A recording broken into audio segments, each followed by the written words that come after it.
Got your checklist?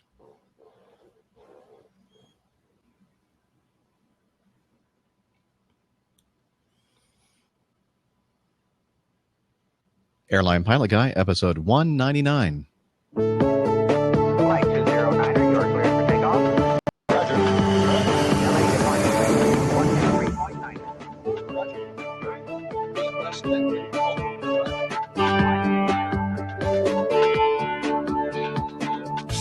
Hello, you're listening to the Airline Pilot Guy Show, the view from my side of the cockpit door. I'm Captain Jeff, your host, broadcasting live from Studio 816 in the downtown Marriott Hotel in Greensboro, North Carolina.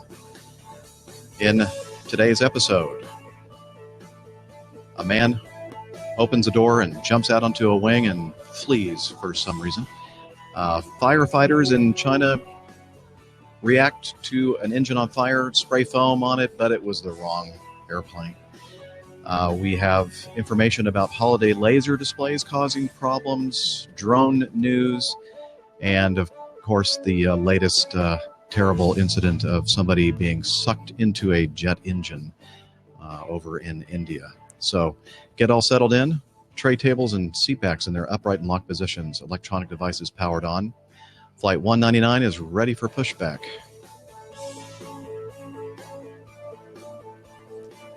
Hello, everyone, and welcome to the Airline Pilot Guy Show. I'm Captain Jeff, Jeff Nielsen, and a captain for a major legacy airline in the United States of America. And joining me today, a captain for another large worldwide airline. We call him Old Dot Pilot, Captain Nick. Oh, hi there, Jeff. Pleasure to be on board again. Someone just mentioned that we're sitting here in our videos looking just like a pair of old pilots on the flight deck, except one of us needs to be a first officer, so I'll happily take that role. No. I'm the first officer. Age and beauty before juniority. Very good. So I relent to you, or whatever the word is that I'm looking for. Obviously, that's not it. Anyway, Miami Rick is going to try to join us as well. Dr. Steph is not available because I think she's down in some kind of Caribbean paradise enjoying Last time I heard, she was knocking back the cocktails sitting by a pool wearing her aviator sunglasses, looking as happy as a pig in. Oh, man, that's nice. That's nice. Yeah. Well, so if Rick can get his internet situation sorted out, he'll be joining us today from Amsterdam. He has a short crew rest there before he moves on to Frankfurt, Germany. And so you are sitting there. If you're watching the video, I know most of you are listening to the audio and not seeing this image, but the image that which I'm referring is Captain Nick in his hotel room. We're both actually in our hotel studios, and he is sitting there with a very jolly-looking hat in Detroit.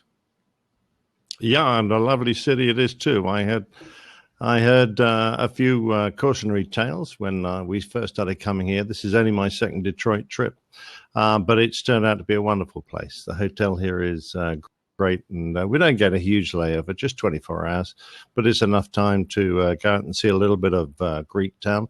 Last time I was here, when I saw a hockey match, watched the Red Wings, and this time it was just up to the top of the hotel, have a few cocktails, chew the breeze with my great first officer, who super chap, and coming up to his command course. So we were talking about that.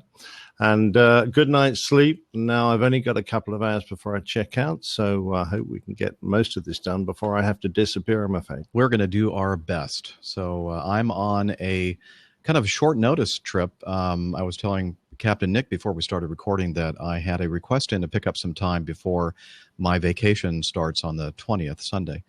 And I was looking through some of the things that were available in what we call open time, trips that have not been assigned yet. And I picked one that I thought was not too bad that left tomorrow, Friday, and returned on Saturday. And early this morning, around 5 o'clock in the morning, I got a call on my phone, and it was from Acme Scheduling. And I'm thinking, well, I don't know why they're calling me, because it's not, it's until much later in the day tomorrow. And I'd forgotten that I had a request in to pick up some overtime, double time flying, what we call them green slips. And so I said, hello? She goes, Well, yeah, that's handy just before Christmas, Jeff. it is very much so. So she said, well, we have a 2-day green slip for you. And I went, okay. When? And she said, 9:45 sign in. And I went, oh, okay. That means I can go back to sleep. And so she made sure that before I hung up that I was actually, awake enough to know what I was agreeing to do. And so I got up and got some coffee and got ready to go and took the train in. And here I am with just one leg today to Greensboro, North Carolina. And it is very, very rainy and yucky weather here in the southeastern United States. It was kind of like this in Atlanta. And coming in here, I think we were down to 3/4 of a mile in rain. And it was a no kidding, instrument landing system approach here today. But only one leg, it wasn't too difficult for me anyway. The captain on this trip, it was a 4-day trip. My first officer still, I think, on day 3. His captain, his father passed away. And so he got notification of that while they were on the trip. So that's why they needed somebody at the last minute to take over the captain spot. So here I am. And I'm so happy to be able to record episode 199 before we take our Christmas break. And I think we'll move on with some information about the Coffee Fund by playing this. Johnny, how much more coffee? No thanks. And, of course, many of you already know and contribute. Thank you very much. You're part of my Coffee Fund cadre. You can financially support the show by donating to the Airline Pilot Guy Coffee Fund. And you can do that by heading over to airlinepilotguy.com. You can either donate via PayPal or you can use Patreon. And the other way to get to Patreon to sign up as a patron is to go over to patreon.com/airlinepilotguy. Anyway, we use your money to pay for costs of doing the podcast, web hosting, media hosting, equipment costs, etc. And we'll be using some of this money to help offset some of our costs when we head over to jolly old England in July of next year. Farnborough. Let's see. Let me get my little... you can't really hear him. You say it, Captain Nick. Hey, gathering me. Sorry, I was reading the text there for a second, Jeff. Farnborough. Say Farnborough. Farnborough. Oh, Farnborough. Farnborough. No. Farnborough. Farnborough. Okay, whatever. I think you're gonna have any problems when you get there, Farnborough. Yeah. Okay. Anywho, thank you all for contributing to the fund. All of those who have in the past, and if you want to join the Coffee Fund cadre, head over to airlinepilotguy.com/coffee. And since the last show, we have Terrence Jeffries, Nico Rager, and Todd Johnson. Thank you very much for using the classic method. And I believe since the last time, we don't have any new patrons. So there are spots open for you. So check it out. Again, airlinepilotguy.com/coffee. A cup, a cup, a cup. Stand by for news.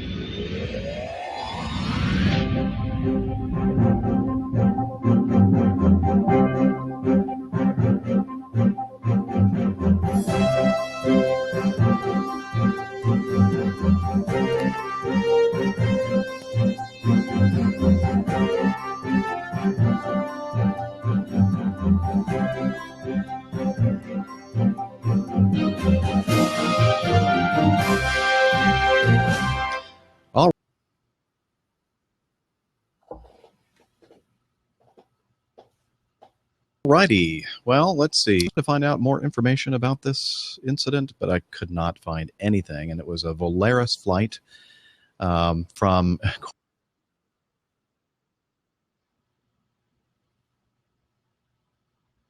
according to this article, from Mexico. Maybe they meant Mexico City or something. I don't know. It was Volaris flight 714. And they were still on the ground when a passenger opened the door and triggered the slide. Actually, he went out into the wing, so I don't know why they're saying that on this, but it looks like he opened up one of the overwing exits. There's a picture of him somebody took with their camera or their phone camera, and he's jumping off the leading edge of this airplane. I think it was a Embraer 170 or 190, something like that. I don't know. I can't tell. Can you tell from that picture what kind of airplane that was? Maybe a Well, one. don't ask me. If it's unless it's military, I kind of all the little ones look the same to me. Yeah. Oh, now I'm sure you offended somebody there. Well, I usually do, and I do apologize. Okay. Well, our apologies for any offense anybody takes from any of our comments. That's our legal disclaimer. So, yeah, if anybody knows anything more about that, let us know. But that was interesting. Somebody, I guess, decided, you know what? I don't want to go flying, so I'm going to open the overwing exit and head on out. And, of course, on the ground, the airplane's not pressurized, so you can open those things up on your own and jump out for whatever reason. I don't recommend that, though. Oh, no, definitely not.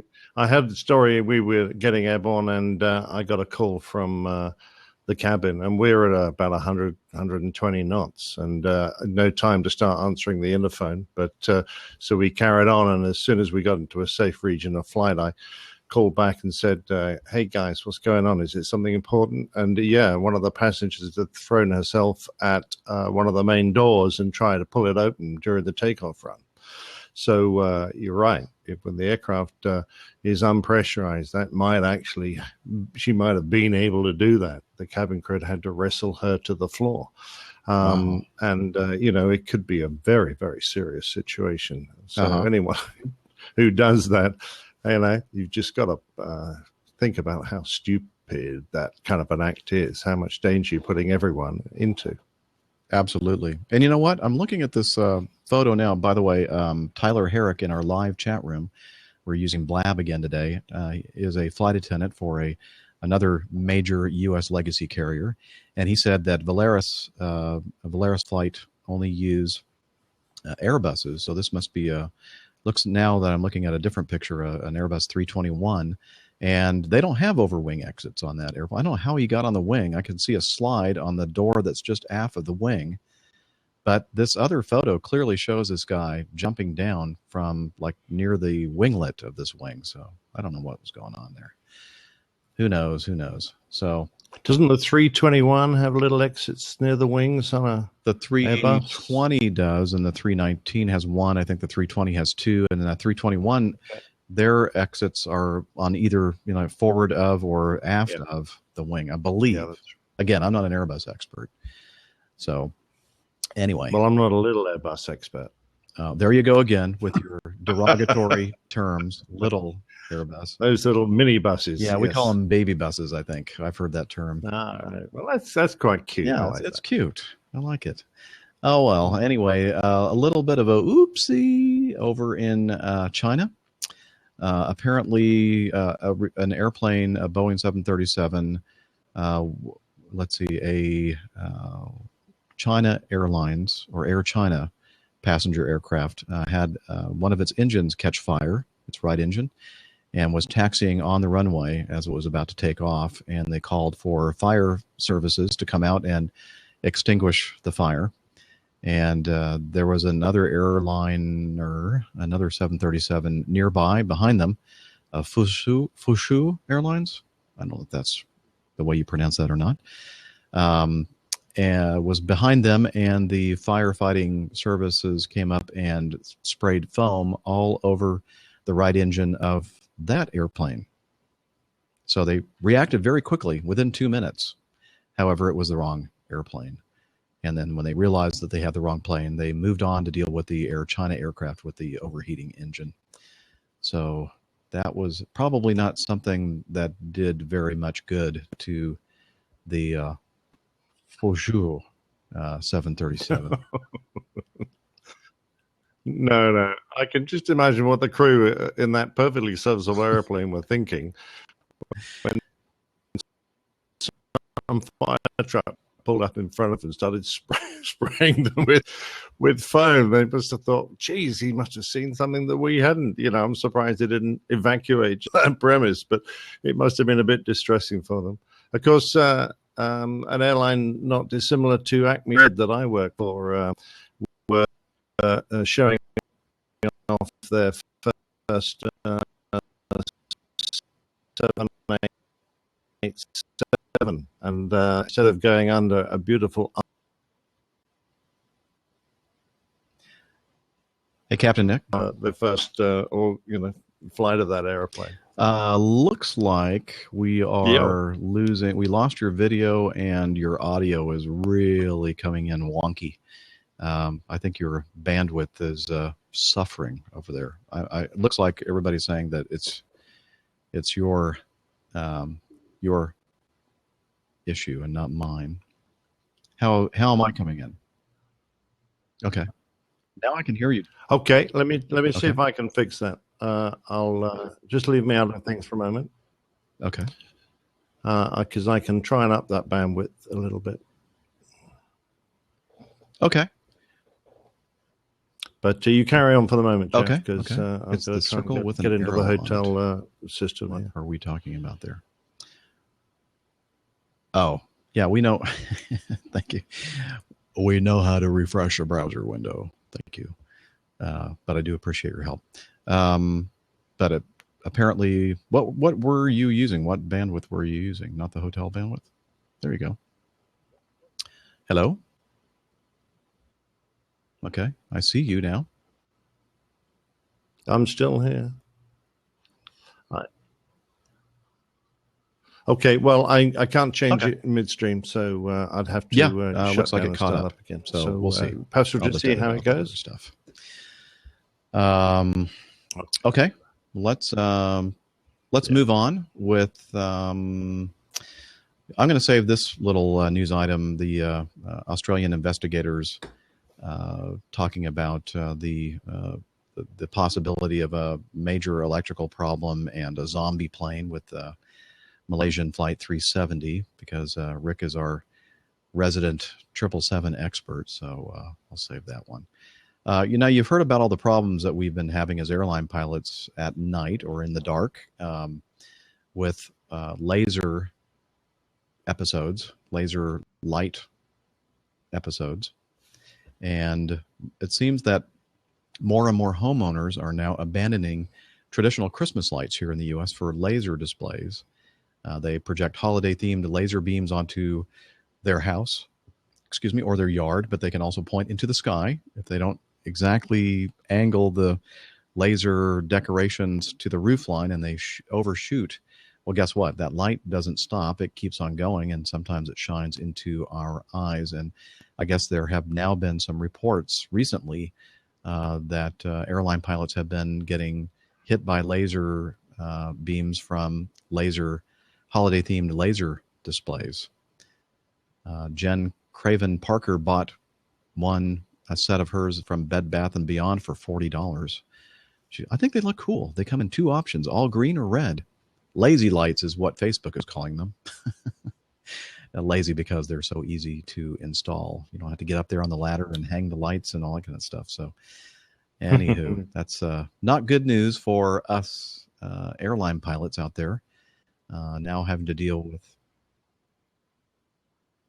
No, but I'm going to say that if they're designed to shine on your house, presumably they're safe for the eye, because they're like 30 feet from your house, shining on the front of your house and going to come in through your windows. So if you're looking out through a window, they could come in. I mean, I can understand they would be a distraction if they started bouncing around the inside of the flight deck, but I can't see them actually being strong enough to cause any damage. But I don't know. I don't know how strong these things are. I would imagine that they were pretty much dialed down, as you say, because it could be dangerous not only for those of us flying airplanes, but also, people whose house it's being shined upon. And as the nihilist pilot says, it's the green lasers that are the real problem. In fact, my co-pilot that I'm flying with, this is a New York trip, not an Atlanta-based trip, and he said that he is getting hit more and more in the New York area with green lasers.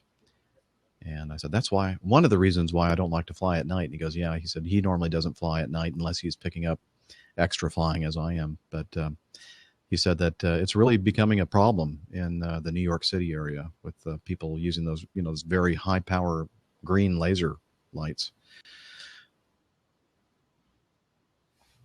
Yeah. Yeah, as Nilis mentions, you can get them pretty strong. And I've bought one in a Hong Kong market that one of their selling points was the woman will hold up a sheet of A4 paper and burn completely through it with this laser. So you go, wow, that's pretty impressive. And of course, when it's concentrated in such a tight beam, it generates a lot of energy, and it doesn't disperse a great deal between the few thousand feet between whoever's holding it and the flight deck. So yeah, the UK actually had the first pilot that suffered significant retinal damage only a couple of weeks ago. Yeah, so, it's not good. Not good. So people, of course, people listening to this show are not going to be shining green lasers at us. They understand the safety. No, not unless they take an instant dislike to us, Jeff. All your derogatory comments, you might get a lot of stuff shined at you. Yes, no, I'm just kidding. I'm going to be flying with my sunglasses just so you look cool. At least that's what he claims. I'm wearing my sunglasses to protect my eyesight in case we get hit by a laser. And I look cool. Exactly. Well, speaking of hazards, small hazards, have you seen those new things they're calling hoverboards? But they're not really hoverboards. They're those wheeled vehicles that have gyros, and they're powered by... they're powered by small lithium batteries, powerful lithium batteries. And apparently some of these lithium batteries powering these vehicles are not manufactured that well. And they've been having issues with them catching on fire. Several airlines have recently banned, including mine, got a note, a mandatory bulletin just a few days ago that said that we are now banning small lithium battery-powered vehicles from checked and carry-on luggage. Examples include hoverboards, air wheel, solo wheel, small-wheeled personal transportation devices, etc. The lithium batteries powering these devices are considered dangerous goods. Passengers are being advised of the ban, but should a device make it to the aircraft, crew members should, before the door closes, contact a member of the airport customer service who will inform the passenger of the ban and remove the device.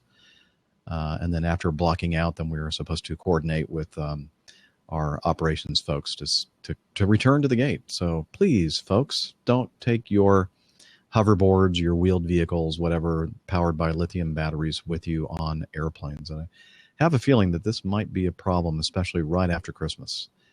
I'm sure a lot of people are going to be. Oh, for sure.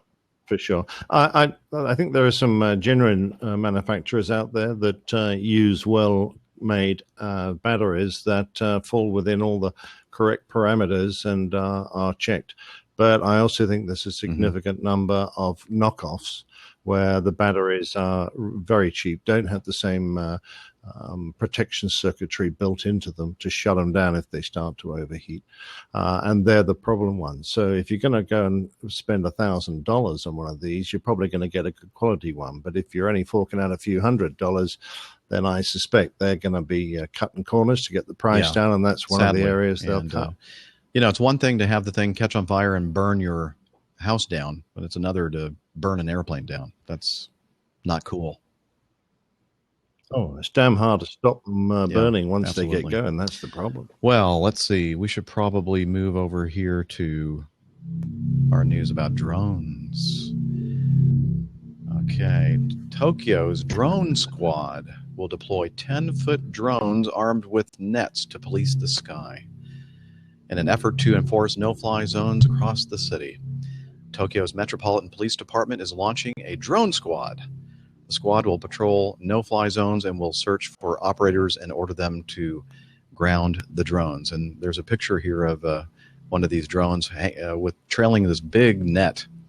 And I guess it's going to go out there and just catch some drones. That'd be kind of fun to watch, I think. I'm trying to work out how maneuverable that damn thing is going to be. And if you're the pilot of the drone being attacked, you're thinking to yourself, Yeah, this is going to be fun. I could spend all day dodging that. Yeah, I know. I'm going to have an afternoon just. Well, to stay on the drone Great. news, I'll tell you what. Yeah, let's do this. I was advised, as many of you were, I think, what was it, yesterday or the day before, that the Federal Aviation Administration here in the U.S. has come out with a new bill or a new regulation requiring a UAS registration and marking requirements. And I was thinking, you know what? It'd be nice to have somebody on the show who is somewhat of an expert or very knowledgeable about drones and this new regulation. And so I invited Max Flight, host of the Airplane Geeks podcast and also one of the co-hosts of UAV Digest, to join us on the show. Unfortunately, he couldn't make it because of our scheduling constraints, but I was able to Skype with him and had a little short interview with him regarding this new regulation. So let's listen to Max in our interview. You know, we've been talking about the UAV or UAS registration that the FAA wants to implement, and they just released some documentation regarding that. But before we talk about that, I thought it would be best to get somebody who was an expert in this area, somebody that might, co-host a podcast called the UAV Digest. This is Max Flight that I've dialed up and thought I'd get some good information from him. Hello, Captain Jeff, and everyone else as well. I wish I was with you live, but that's just not going to be possible today. So I'm more than happy to have a little recorded conversation with you. Yeah, to be fair, it was a very short notice thing. It was just last night. I'm thinking, we're going to try to record episode 199 today, and I thought, it'd be great to have Max and or David Vanderhoof with us to discuss this. But this is almost as good. But sometime in the future, we'll have you guys on the show. Oh, sounds great. So first, if you don't, who doesn't know who Max Flight is? And the Airplane Geeks podcast, he's been host of that for many years. How long? When did you guys start that?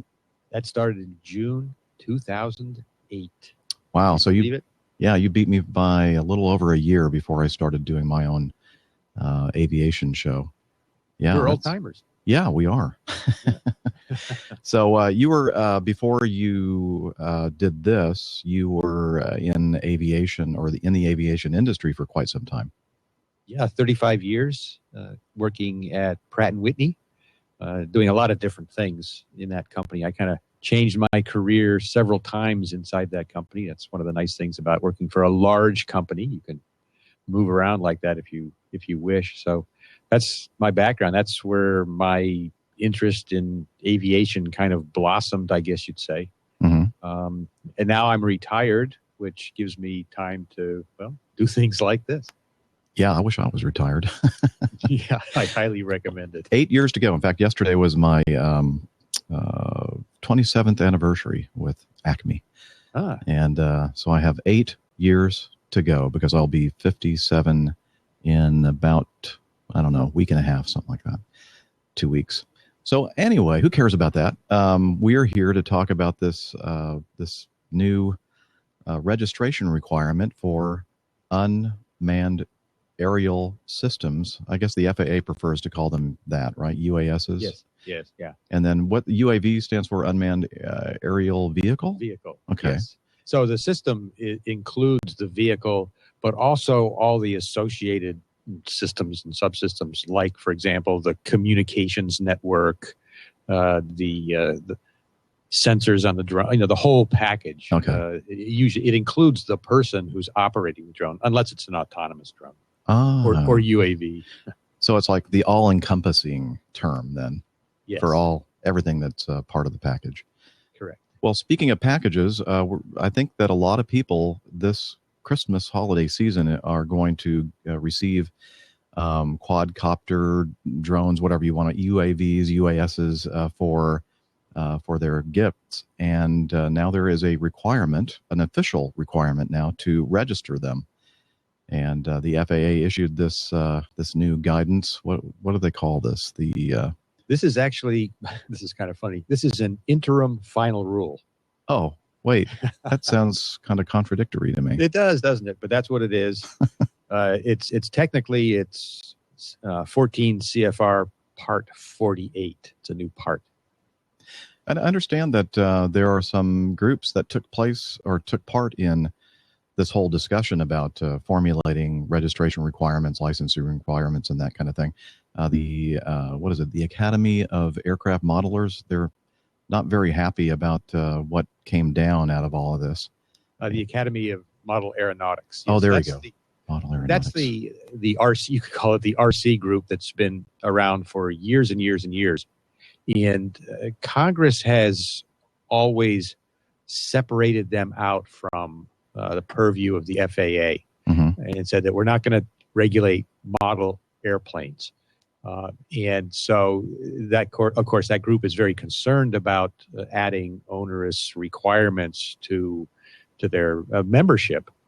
So they participated in this process. They were part of the registration task force that the DOT and the FAA pulled together. I think that not everybody on the task force is happy with the results, but it was kind of the best compromise that they could come up with really in just a couple of weeks. The FAA tasked them to make their recommendations for, I'll use the word drone, for drone registration in a very, very short period of time. But as you mentioned, Jeff, it did include a very comprehensive group of organizations, manned and unmanned aircraft organizations, manufacturers, a variety of the lawyers, of course, a variety of different groups were represented in this task force that made the recommendations to the FAA. So I guess they're basically saying, hey, we were never included in all this aircraft, the definition of what an aircraft is. And now all of a sudden you're lumping us all together with aircraft systems and unmanned aircraft systems and all that. Well, I guess we should get on with exactly what it is that they decided that they're going to do. They're going to require registration effective December 21st. So just in a few days. Yes. That's when their system goes live. Okay. Basically, what's happened here is that the FAA considers drones or UAVs as aircraft. And the FAA has a statutory requirement to register aircraft in the national airspace. And the next part of the logic is that they consider, as I say, drones to be aircraft. And so there is a process by which you can register your quadcopter.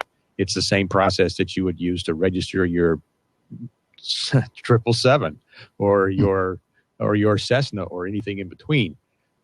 The FAA recognized that that's really an onerous process for hobbyists to register drones, and so they decided that they needed an easier process.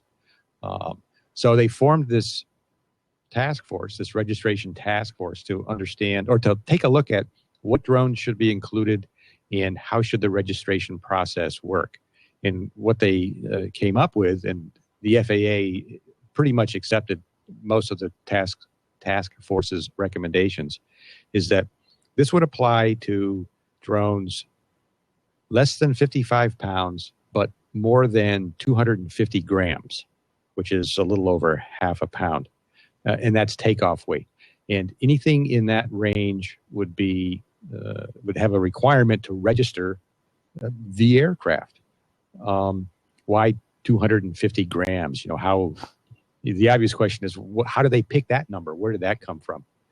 Well, it's interesting. The registration task force took the approach of saying, what's the heaviest drone, basically, that if it fell out of the sky and hit you on the head, that it could cause serious damage?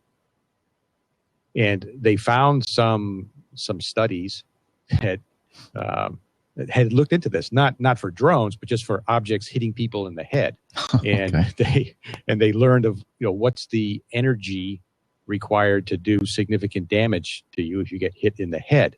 And then they kind of back calculated and looked at, well, okay, so if this is a falling object from the sky, and look at the mathematics and probably terminal velocity and what's the drag on a drone falling and all this kind of stuff. They back calculated and came up with 250 grams. So that's where it comes from. So that excludes some of the smallest little micro drones that you might give to your kids for Christmas. Mm-hmm. But things like the DJI Phantom and the 3D robotics drones, things like that. Most drones that carry a significant camera on a gimbal or something like that are going to be over or well over 250 grams. So the usual video taking drones, quadcopters and things that you see out there, they will be subject to this registration. Okay. So that makes sense. Those little micro drones, I guess if it kind of bopped you on the head, it's not going to do that much damage. But one of those DJI drones with the gimbaled, DSLRs mounted on it, that's probably going to cause a pretty good bump on your head. Right. And those generally weigh, I think, around 12 or 1,300 grams. So that's significantly more than the 250 limit. So another question you might ask is, all right, who has to what if you have a drone already? Yeah. Is this thing grandfathered in? Well, no, you do have to register. If you have a drone that was purchased before December 21st this year, you actually have until February 19th of next year to register it. Anything that you purchase after December 21st, you have to register it as soon as or before you fly it for the first time outdoors. If you fly it indoors, anything that you fly indoors, any weight, doesn't matter. Right? The FAA doesn't care about that. So it's like if you have a pet that you don't let outside, you don't necessarily have to get the rabies vaccine. Yes, right. Okay. Exactly. So how does one register their UAV when they get one for Christmas or whatever? Starting December 21st, if everything goes according to plan, Mm-hmm. there will be a website available for a process that's pretty easy for registration. And that was one of the recommendations for the task force. They wanted to make this as easy as possible. One of the things they looked at was, should you register at point of purchase? Should the retailers, in effect, be involved in this process? And they ultimately decided, no, it's up to the owner to register your drone by going to this website that will be up and available on the 21st of December this year. It's a simple process. They don't ask for a lot of information. It's basically your name, your address, your email address, and that's pretty much it. You don't have to register each individual drone if you own many of them. And this again applies to hobbyists. Commercial use is a different ballgame, but for private use, for non-commercial use, for hobbyist use, you get one registration number for you that you affix to all the drones you own. If you sell the drone to somebody else, then you deactivate your registration number, and then they need to register. If you give your drone to somebody else to fly it, I think they need their own registration number. Actually, I'm not sure on that. I have to take a look at that. But it's all done on this web page that is supposed to be very simple. And in return, you receive a certificate with your registration number that you then have to affix to your drone in some manner. Okay, well, that brings up a pretty interesting question, I think, is, a lot of these drones don't have a lot of surface area on them to put a registration number on. So what did they come up with regarding that? I think nothing specific that I've been able to see so far.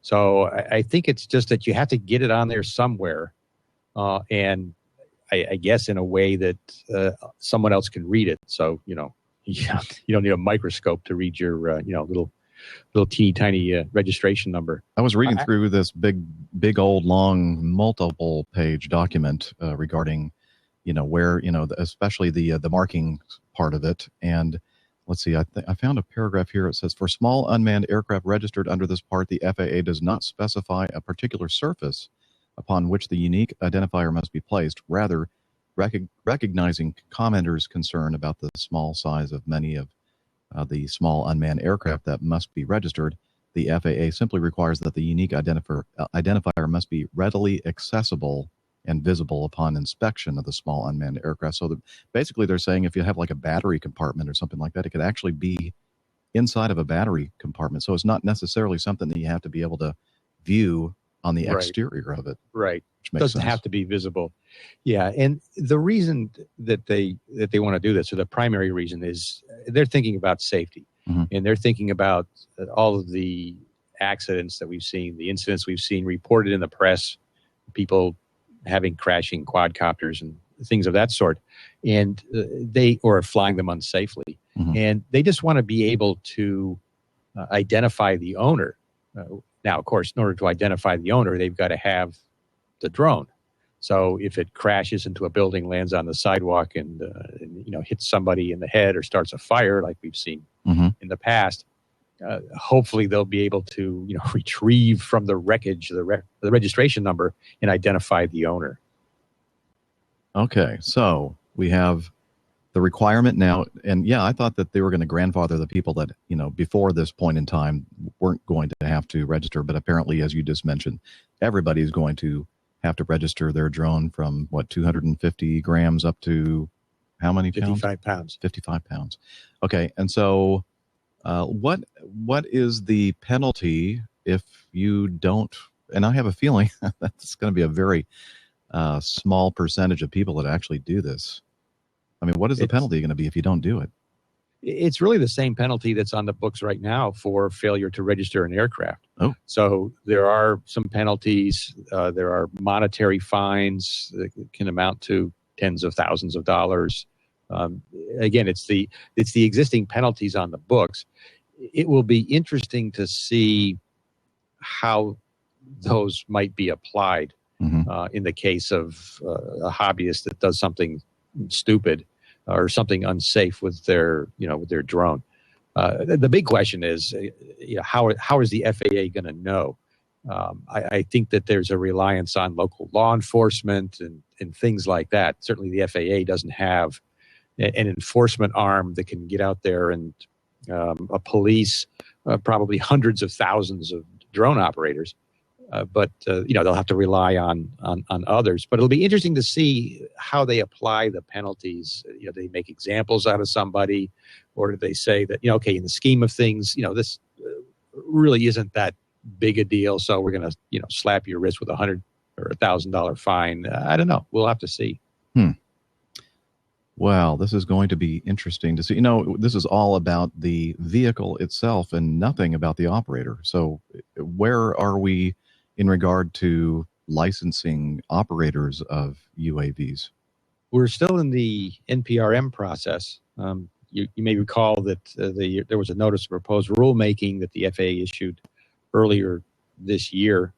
And that process is still unfolding. I mean, that does include things like operator registration or licensing and some other requirements for use. A lot of that is directed towards commercial use, and so this registration requirement is more directed towards hobbyist use. But the NPRM process is kind of long, and I don't think we're going to see anything until first quarter 2016, if we're lucky, I think, and probably deeper into the year. But that's just kind of my observation. I think you'd agree with me that for as far as hobbyists and recreational users, the number one factor in safety is education. And yes, I think most people out there operating those things, or a lot of them out there, don't even know that there are rules that they have to abide by, as far as distances from airports and maximum altitudes and that kind of thing. And that's a tough nut to crack.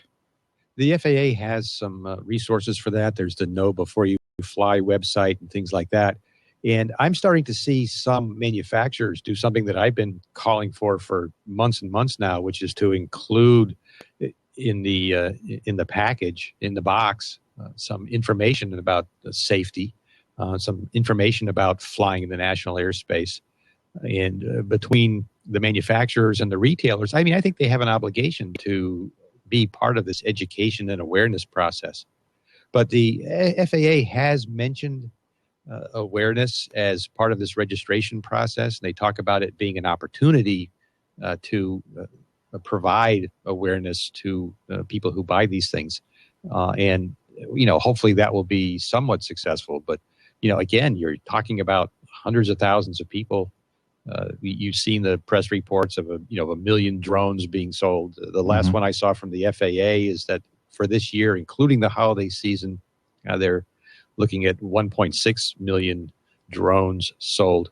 That's a lot of people to reach, for sure. But it's a start, and the FAA's got to. They have to do something. Okay, so I get my drone and I go to the website. Is this going to cost me anything? Yes and no. Okay. The FAA has described that they have a requirement to charge for registration, and the current charge for registration is a whopping $5. At the media event that where the FAA announced this, someone asked a question, I think, about that, and does that really even cover the cost? And the FAA says, well, actually, they're separate from all this. They're looking at it. But right now, it's $5 to register an aircraft. What they're doing in order to, they say, try to help get good numbers of people to participate in this is for the first 30 days after December 31st, December 21st, excuse me, that they'll waive the $5 fee. And actually, it's a two-step transaction. When you register your drone, you have to put in a credit card number for the $5, and then later or subsequently you'll get a $5 credit on your card statement if it's within the first 30 days. So I guess the implication is you have to have a credit card if you want to register your drone. Yeah. So Johnny, 13 years old or whatever, has a brand new drone. I guess he's going to have to use mom and dad's credit card. I guess so. And 13 is the age, the minimum age for registration. If someone owns a drone who's less than 13, then I guess a parent or somebody like that is going to have to register it for them. Okay. Very interesting. Well, we'll see how this goes. I mean, I'm really curious as to how many of these drones sold over the holidays are going to actually be registered, and if this makes any difference as far as the way people operate their UAVs. But yeah, that's been one of the criticisms: is will this be effective in improving the situation in terms of safety and reckless flying and that sort of thing? I think it will, at least a little bit, because of the awareness that will be generated from this. I think that will just have that natural effect. People who are out there doing crazy things that don't know they're crazy, some of them will learn that their behavior should change a little bit. But there will be another group out there that just really won't care, I think, and they're going to take their drones out and fly in over stadiums and things like that, and to get their great videos. They may not care. Yeah, I'm afraid that you're right. And you have a drone, don't you? Oh, I have a couple of small things, just really small, backyard kinds of aircraft, if we're going to call them that. Apparently, I'm a little nervous about getting into some real more sophisticated kinds of equipment and building my own and things like that, because, well, I'm worried about starting up another hobby that's going to consume a lot of time and a lot of money. But I probably will. I probably will someday. Well, we can follow along the progress of your vast fleet of drones by listening to the UAV Digest. Again, that's hosted by Max and David Vanderhoof, also co-hosts of the fantastic aviation podcast, Airplane Geeks. And it was a pleasure to have you with me this morning to talk a little bit about this new UAS registration. And I guess together we'll see how this goes. And Max, go out there and register your drone. Yeah, starting on the 21st of December. Yeah, so thanks for having this little chat. It's always great to talk with you, Captain Jeff. I always enjoy it. And if anybody in your audience has any questions, you can contact us over at the UAVdigest.com. If you want to send me an email, it's just max@theuavdigest.com. Be happy to answer anyone's questions. The preeminent podcast on UAVs and UASs and everything in between. And it's short, too. 30 minutes, comes out Friday mornings each week. Wow. How do you do that? That's 10% of my show, I think, or something. No, I don't know what the math is. But anyway, not. I use a countdown timer, and when it hits 30 minutes, we stop talking. Wow. I wouldn't even be finished with the intro on my show. Okay, well, thanks, Max, again, for joining me and taking time out to talk about this. And again, make sure you subscribe to the UAV Digest. I don't know what happened there. Just got cut off. My bad. Thanks again, Max, for Skyping with me and talking about that new regulation regarding the registration and marking of UASs. And again, check out the Airplane Geeks podcast as well as the UAV Digest. Captain Nick. So yes, you fly a couple different models of the Airbus, the 330 and 340 series. Yep. Do you know much about the 350? Very little. I do actually know the chief test pilot of Airbus, of the lovely Pete Chandler, but I haven't actually done a lot about it. We might be getting it. We're waiting to see what our next VLA, very large aircraft replacement, will be. So we're kind of hoping. But no, I don't know a great deal about it. Certainly none of the technical My airline is getting that, I think, in I think maybe as far away as 2019. I think we're picking up some of the 330 Neos in 2017 and the 350s in the next year or the year thereafter. But well, I think it's going to be a pretty impressive airplane. An impressive airplane, and so much so that Qatar Airlines, or Qatar, however you want to pronounce that, was making a trip in their brand spanking new A350, and they flew it to John F. Kennedy International Airport. And then after some time on the ground there,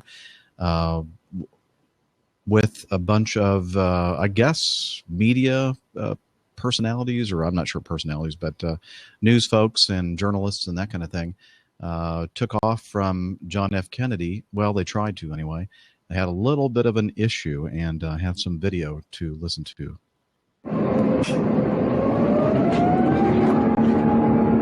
This is inside the A350 as it's beginning its takeoff roll.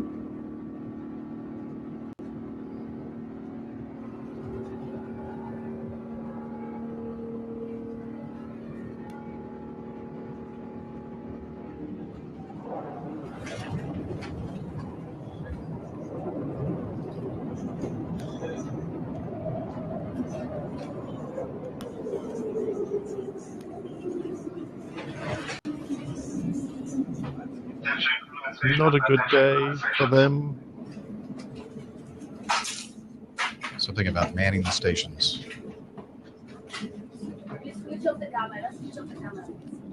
Somebody's getting scolded for using his camera. But we're all glad that he did use his camera. Because there's a YouTube video of this. So that is the video on YouTube this gentleman, the points guy or something like that, took while they were trying to take off from runway 22 right at John F. Kennedy International. And I also have some audio from liveatc.net. And what I did was I took what you just heard there, recorded by probably an iPhone or some other smartphone, and I kind of superimposed it and I kind of guessed about where everything took place on the timeline and combined it with the live ATC audio. And so let's take a listen to that and see how that works. 7452 Heavy, Genty Tower, runway 22 right, line up and wait. Line up and wait, 22 right, Qatar 7452 Heavy. Qatar 7452 Heavy, runway 22 right, cleared for takeoff. Clear for takeoff to the right, Charlie 7452 Heavy. Singapore 252, breaking empty tower, caution like turbulence, runway 22 right, line up and wait. Line up and wait, runway 22 right, Singapore 25. Flagship 4075, contact near departure, have a good night. Departure, see you, Flagship 4075. I had to guess where exactly that all started. Delta 918, follow the super, cross runway 31 left, and then a left turn Alpha, Monarch ground plate 9, have a good night. Tower Super, cross 31 left, left on Alpha, Delta 19 minutes. Heavy Tower, following Airbus 319, 5 miles ahead, wind 1703, runway 22 left, clear line. Clear line, 22 left, triple 740. Aboard takeoff 7452 Heavy. Qatar 7452 Heavy, roger, do you require any assistance from us right now? Negative, no assistance, just give us a second to figure out. Qatar 702 Heavy, roger. Continue down the runway, make a left turn onto Hotel, left onto Yankee, and hold short of Yankee Alpha. Okay, so I probably didn't get that exactly synced up. Just making a guess there, but It was interesting. That it was fascinating. I would imagine probably I was counting a certain number of seconds after they were cleared for takeoff when they started putting on full power, but probably could have waited a few extra seconds there, because probably when we heard the engines retarded, that's probably when he made the call that they were aborting the takeoff. I would guess that. Anywho, interesting always to hear the communications between pilot crew members and air traffic control. And in this case, they pulled off the active runway and said they were going to check things out. Now, here's the part that is kind of got at least me scratching my head. The captain came on and said, or I'm not sure it was a captain or not, somebody, maybe it was one of the principals of the airline, or one of the higher ups, the COO or the CCO. I'm not sure exactly what his title is, but he was on board, and he basically said that, or maybe it was the captain that said this, that there was some kind of a warning that they received during the takeoff, and then they said they aborted, and then for some reason a lot of these news reports were saying that the airplane self-aborted, and I'm thinking, huh? I don't know of any air. Now, the 350, it's a new airplane. Maybe they have some fancy automation on there that would automatically self-initiate an abort or rejected takeoff, but I doubt it. And then I was doing a little bit more research, and they're thinking that what this may have been is the Runway Awareness and Advisory System, RAAS, and that may have been the issue, and the database for that runway may have not jived with the RAAS system, and it gave kind of a false alarm and was not happy with the performance numbers that it was seeing as far as the runway they were using. In the comments on the Aviation Herald regarding this incident, in another company flying the RAAS, again, the Runway Awareness and Advisory System equipped airplane out of JFK, they have an internal note that instructs the crew on disabling the RAAS, specifically on runway 4 left, 22 right, because the database does not have the correct read full length available for departure on this runway. I know they've been doing a lot of work on 22 right. Last time, a couple times I was into Kennedy, they had 22 right closed, so I don't know if they're extending it or what they're doing, but what do you think about this, Nick? Well, I'm with you, Jeff. I don't think the 350 has an auto rejection system. I'd be amazed if it did, because I'm just trying to work out what the devil is happening on the flight deck when all of a sudden the aircraft tries to reject its own takeoff, and you'd be going, what? But on the other hand, if there's a warning comes up that advises you that the runway is insufficient length, then that would be a very good reason to reject. Why that wasn't apparent before they started the takeoff roll, I don't know. We don't have RAAS on our aircraft, so I'm not familiar with this and can't speak on that. Sounded like the abort was below 100 knots, so considered a relatively slow speed abort. So not exactly a big drama, but of course, when those auto brakes come on, it doesn't really matter what the speed is. In fact, at slow speed, it can be almost more dramatic because the brakes are more efficient at slow speeds than it is at high speed. And I've no doubt everyone on board got a pretty big jolt. These things happen, and it's just embarrassing, I think, for Qatar that it happened with a bunch of journalists on board when they're trying to show off a brand new airline on one of their first flights. But guess who was up the front? I bet you it was a management pilot. Oh, did I say that? I couldn't possibly have said that. I bet you're right. Oh, yeah. I bet you're exactly right as far as the RAAS. That's a much easier way to say that. Thank you. Than RAAS. System probably did give them some kind of a warning. Perhaps the database wasn't updated with the new runway figures, etc. I guess eventually they decided to forget trying to take off on 22 right, and they went over to one of the 31 left, the longest runway there at Kennedy. And everything was all right. And they were on their way about an hour and a half, 2 hours after this initial attempted takeoff. So I'd like to learn more about this RAAS system. I'm not sure, but I think Rick might have that on his airplane. So maybe the next time we have him on, he can talk a little bit more about that system. But yeah, I really am quite sure that no airplane will automatically reject a takeoff on its own, because that's just a can of worms that you don't want to open up on anyone. No, thank you very much. What? No, I mean, by all means, give us a warning that advises a rejection, but do it automatically to the airplane. No, thank you very much. Wow. Just a quick note from airlive.net. I guess Southwest Airlines flight from Austin to Harlingen in Texas took a photo. A passenger from Harlingen, Texas. They were on a flight somewhere in Texas, and there's a picture here of a part of the wing that is falling off. According to the headline, Southwest Airlines pilot tells 109 passengers that part of the wing had fallen off.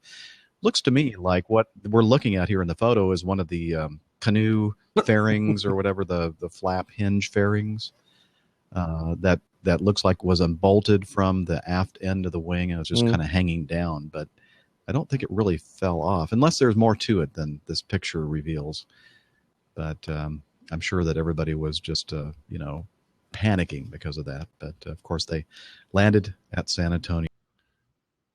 Well, it is a lesson in how to make your PAs. You've got to be informative and accurate, but that's probably not the best thing to say. I'll bet they did not just fall off. I just really don't think You're probably right. And, of course, we hinted at this in the teaser at the beginning of the show. This just happened very recently. I believe it was just yesterday. In India, an Air Indian flight had pushed back and had started engines, and I guess the pilot crew assumed that they were clear to taxi. They received taxi instructions, at least in this article that I'm looking at from Hindustan Times. And so the problem was that the ground staff was not out of the way, and the helper was removing the tow bar. The technician that was involved in this incident, his name is Ravi Subramaniam. I'm probably not pronouncing that correctly, but anyway, Ravi was sucked into the right-hand engine on this Airbus A319. He was wearing headphones or hearing protection, and was somewhere near that engine, and I guess the chocks were not in place. So they weren't following standard operating procedure when all this happened. And I guess when the first officer was looking over to the right to make sure that it was clear to taxi. Did not see this technician out there on the ramp in front of or near the engine, and they probably accelerated the engine. And of course, anytime you do that, there's going to be more suction, and the poor man was sucked into the right-hand engine and was killed instantly. That's absolutely true. We were saying that the being around airplanes on the ground is not a safe place to be. You have to be so aware of everything that's going on around you. No. It's interesting, Jeff. We have a policy of not opening the throttles to commence taxiing. It's actually part of a fuel-saving measure. I don't know if the MD-80, the Mad Dog, will get off, will start rolling without moving the throttles. But at idle, I'd be quite surprised if someone got sucked in. But of course, if you ramp the engines up, then they can be pretty fearsome. Maybe some of you listening have seen when a jet engine, especially the wing-mounted engines, because they're a little bit lower to the ground and the ground is wet. A lot of times when you see the engine starting to spool, you'll see like this little tornado form right in front of the engine because of that low pressure there. It's a pretty fierce suction that goes on there. And it's a shame. Rest in peace for this man and his family and his friends. It's a terrible thing, and it's just again another reminder that if you are listening to the show and you're a ramp worker, please be careful out there. Make sure you look around, all around you, and of course, and this is also a great reminder to all of us crew members that sometimes things get busy and it's dark, and we want to hurry up and get that flight moving on time and let's take a little extra time to make sure that when we are looking out the window that we were actually looking out the window and clearing and make sure that we don't hit anything or anybody. Yeah, we had a couple of instances of guys starting to taxi with the ground worker still attached on the headset.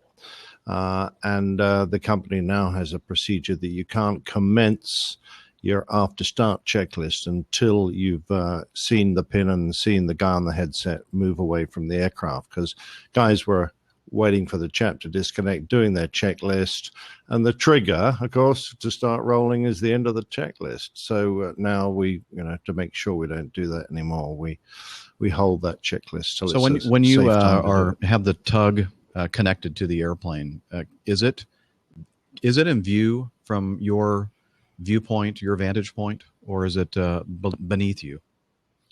No, it's not. The 600 we fly has, of course, a video camera, so we can see the tug in the video camera, and we have that on during pushback, so we can see where the aircraft's going, and of course we can see the guy underneath with his plug in, and we can watch him unplug and watch him walk away from the aircraft. But the 330, of course, doesn't have that facility, being a smaller aircraft, so we have to wait.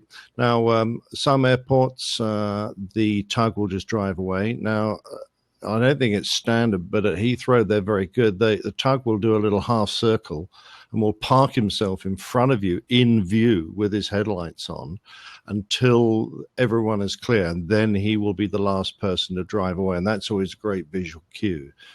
Because when it's dark and you're in your own little pool of light up there, it's very easy to lose track of what everyone's doing on the ground underneath. Absolutely. The airplane.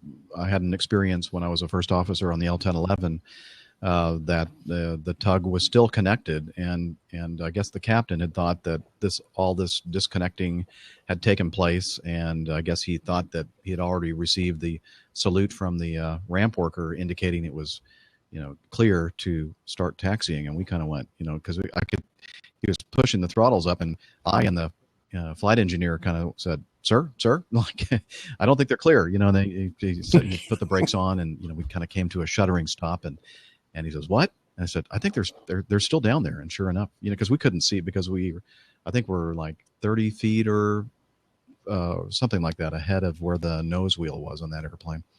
So it's kind of dangerous. It's always a good idea to make an account for the tug, the tow bar, and all the personnel before you start moving the airplane, if you can. Yeah, the only real indication we have, if you don't have a video, is the left-hand wingtip walker.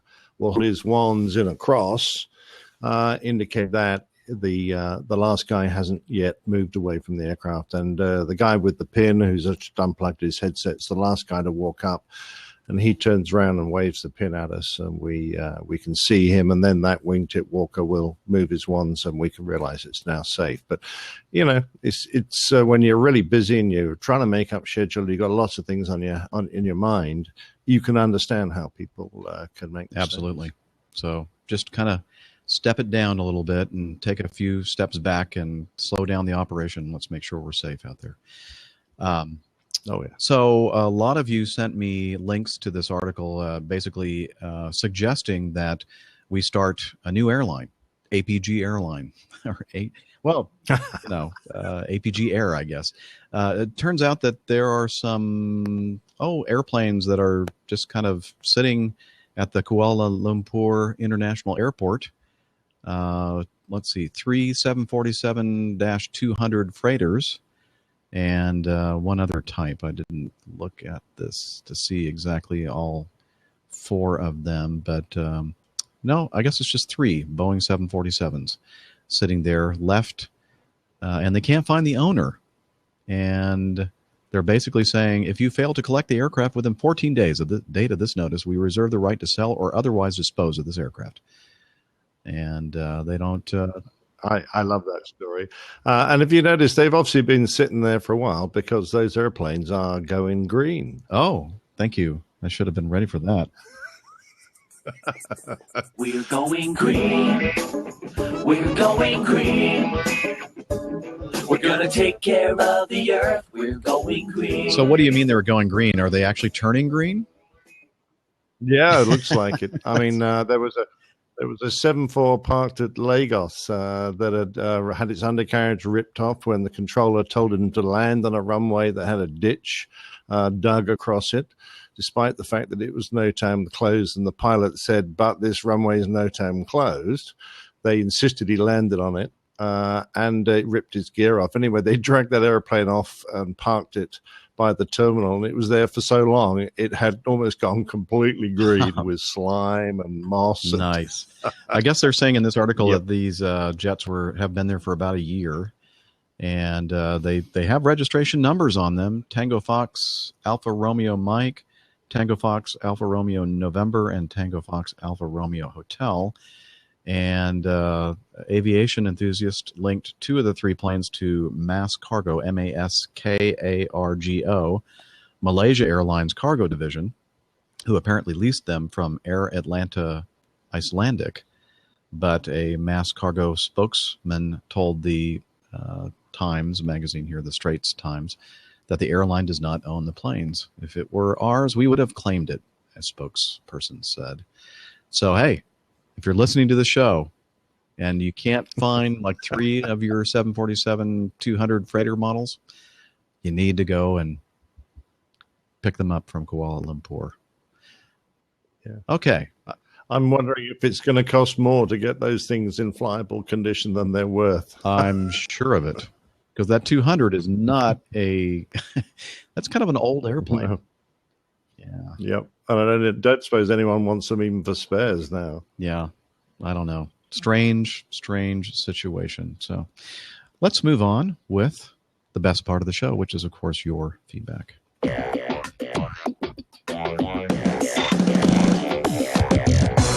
Captain, incoming message. Okay, this is from Eunice. Hi, Captain Jeff. This is Eunice from Turkey. I want to share the final mishap report of Air Asia flight QZ 8501 Airbus 320 crash with the APG community. And we did talk about the final report regarding this incident on an earlier show. So I'm going to jump ahead because everybody who listens to the show knows what happened. Basically, the autopilot disengaged and the pilot had to fly the aircraft manually. And there was a full 9 seconds before any pilot made any effort to correct the unusual attitude. It ended up getting to about 54 degrees of roll. And anyway, let's see. I'm trying to get to the point in his feedback where he has some input. Let's see. Unfortunately, it seems that we did not learn our lesson from Flight 447. Captain Jeff, you're right. Too much automation lulls pilots into a false sense of security. As pilots, we should practice manual flying and maintain our basic flying skills. Best wishes from Turkey. And I think we all agree that, when it's appropriate, that we should do whatever we need to do to maintain our proficiency, just in case the automation on your airplane says, basically, Captain Nick, your airplane. And exactly right. No, you're quite right, Jeff. And the least experienced pilots are the ones that need the most practice. So, yeah, everyone needs to keep their hand in, but we've got to let the guys fly their airplanes more. And if there's not enough opportunity because of your type of flying, like us, we're just long haul, 3 or 4 trips a month, you don't get a lot of opportunity, then you need to find another way to train and keep these guys' skills up. Absolutely. So thank you, Eunice, for the feedback. This is from Chris. He says, hey, y'all. Chris from the Washington, D.C. metro area. This is a bit of bad news, good news email sprinkled with a few questions and aviation discussion. As you'll see, I have a different point of view that many in the audience. Rick, voice on.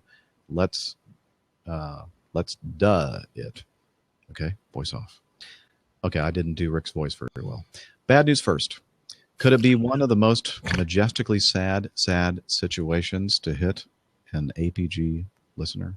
It's sad, so sad.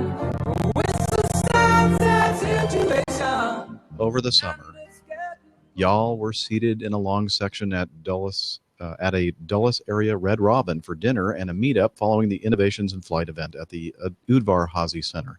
I happened to be there for most of your stay and sat directly opposite Captain Jeff in the room. I even ordered the same beer he was drinking. We had the same server.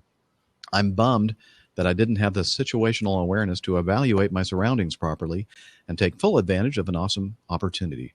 My disappointment has grown from the initial moment since I learned by listening to APG 196 that the main man himself was also at the table. Here's a thought. Maybe you can have an APG segment that is a counterpart to the Airplane Geeks Plane Crazy from Down Under. Perhaps you might call it Maine Crazy from Up North.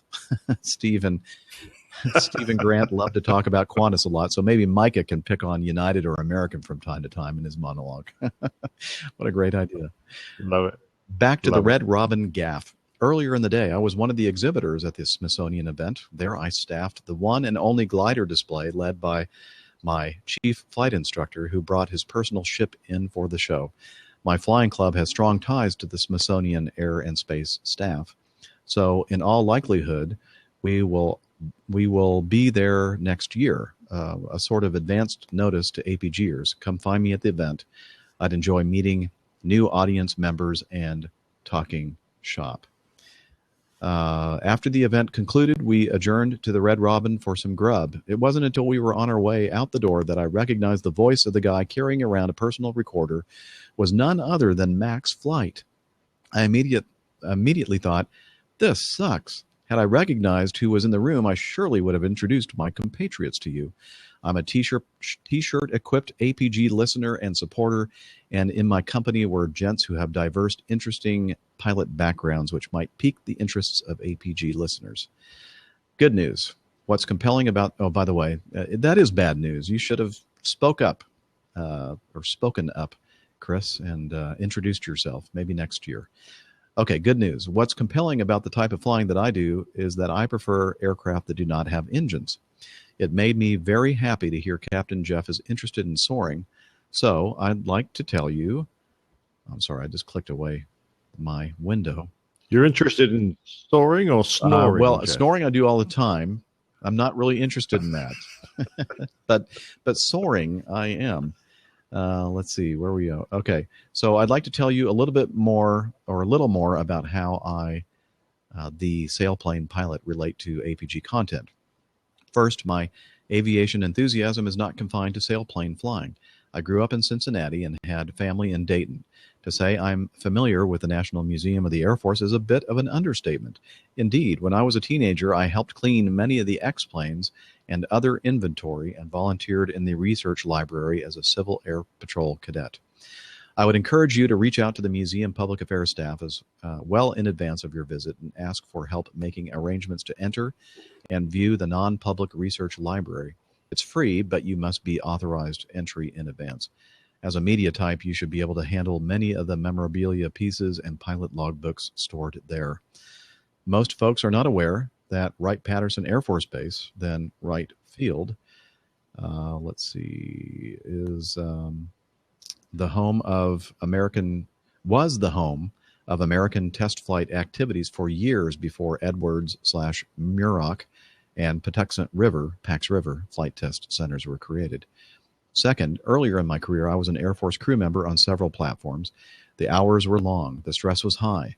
The many offices were cold, since the electronics were cooled by scooping off at altitude airflow running down the fuselage. But the mission was fulfilling, and my experiences living in and deploying to other countries are irreplaceable. I was stationed in the UK for a number of years, including time spent being attached to RAF units. Since you are going to Farnborough, I would suggest making plans to visit RAF Uxbridge. Is that the way you pronounce that? Yeah, that's right, Uxbridge. To see the Battle of Britain Operation Bunker. As a lead-in to understanding just how important this facility is, please ask Captain Nick to guide you around. I'm guessing that since he served as a quick reaction aircraft QRA pilot, and the raw RAF ethos was born in the rooms that Air Chief Marshal Hugh Dowding, Command-in-Chief Fighter Command, created, you will get a unique perspective on why the RAF blokes have always been keen to operate interceptor aircraft like the Spitfire, English Electric Lightning, F-4s, and successors. You might know something about that. Well, yeah, that's right. Yeah, we've been to Uxbridge a few times, and but Dowding's office is maintained like a little historic cameo from the period, and you can walk in there, and it's just almost as it was when he left after the Battle of Britain, and it was from that office, of course, and in that base that he controlled the Royal Air Force during the Battle of Britain. So it's a fascinating place. It's a beautiful building where it is. It's a really historic, great looking place. And there's a much more modern sort of Cold War era bunker built, way down below, where they did most of the operational control in modern times. So yeah, it's an interesting. So place. How far is that from where we're going to be in Farnborough? Well, it's just to the north of London. When you're sitting in Dowding's office, you can see that all across London, it's up on a wee bit of a ridge. So, and there's a famous shot from the movie, The Battle of Britain, where this guy stands out there and he's watching London burn as the German attacks switch from hitting the RAF airfields to the start of the London Blitz. And it's with great sadness, obviously, but great relief that he knows the pressure is now coming off his. That's my call. I'll just answer that one. That's good. It's all part of the ambiance.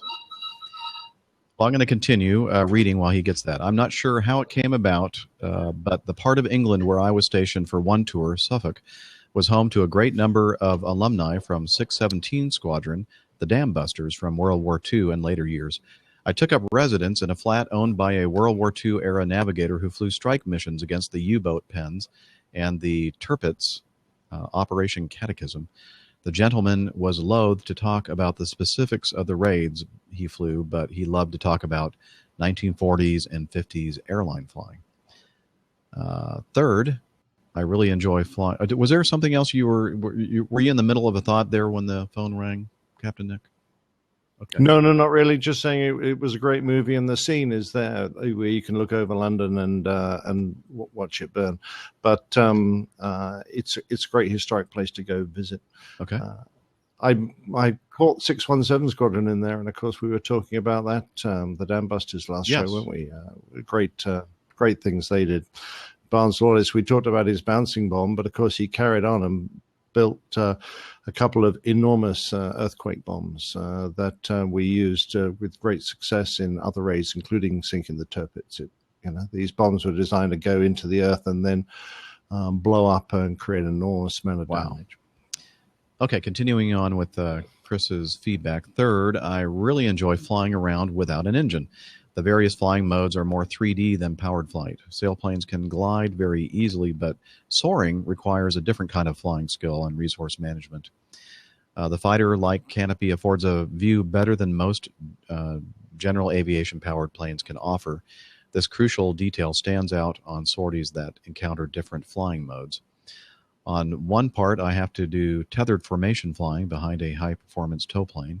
Next, I might be turning circles and periodically stalling/recovering as I work thermals to climb. Or I might be zooming at over 110 knots, flying 100 or so feet away from a tree line in a ridge lift trying to get cross-country. But my favorite flying is done when I'm actually logging a negative ground speed as I ride up the rotors generated by standing atmospheric mountain wave air systems.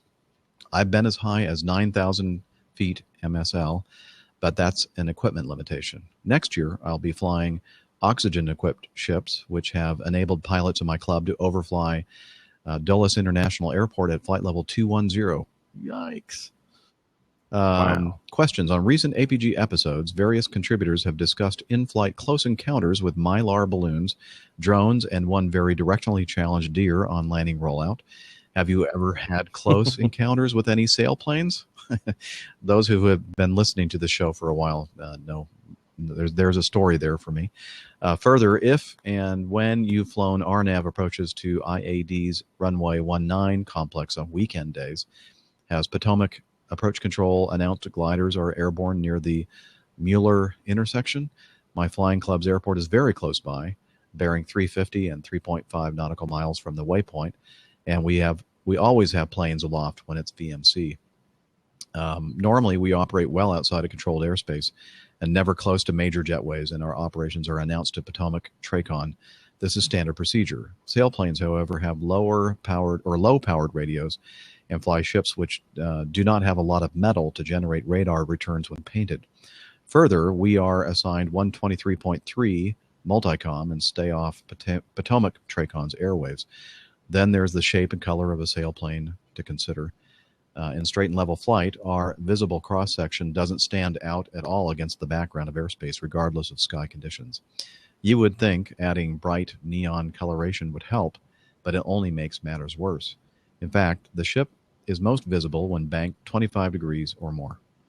As a soaring plane pilot, my closest unexpected encounter happened when a Citation jet was flying into Hagerstown Regional Airport, where the ILS runway 27 glide slope runs right over my airfield. The jet followed procedure, flew down the glide slope. When it was at 2,900 feet, I was at 3,400 feet with less than 2 nautical miles of lateral separation and maneuvering to stay clear of the glide slope critical area. TRACON briefed us that 27 was in use, and again, I'm directed to not be communicating on Hagerstown ATC's frequencies normally. That said, I did see the Citation react somewhat as we maneuvered. A similar occurrence prompted a business jet pilot who landed at Hagerstown to visit our airfield for introductory flights. As we chatted, she related that Potomac TRACON and Hagerstown ATC controllers were not very specific with advice about our operations during her letdown. I do have an experience when I was in the Air Force. I was an instructor pilot in the T-37, and part of our curriculum when we're doing our navigation segment of training is to do some low-level training, and it wasn't really low-level. I think we went down maybe 1,500 feet, maybe 1,000 feet, something like that.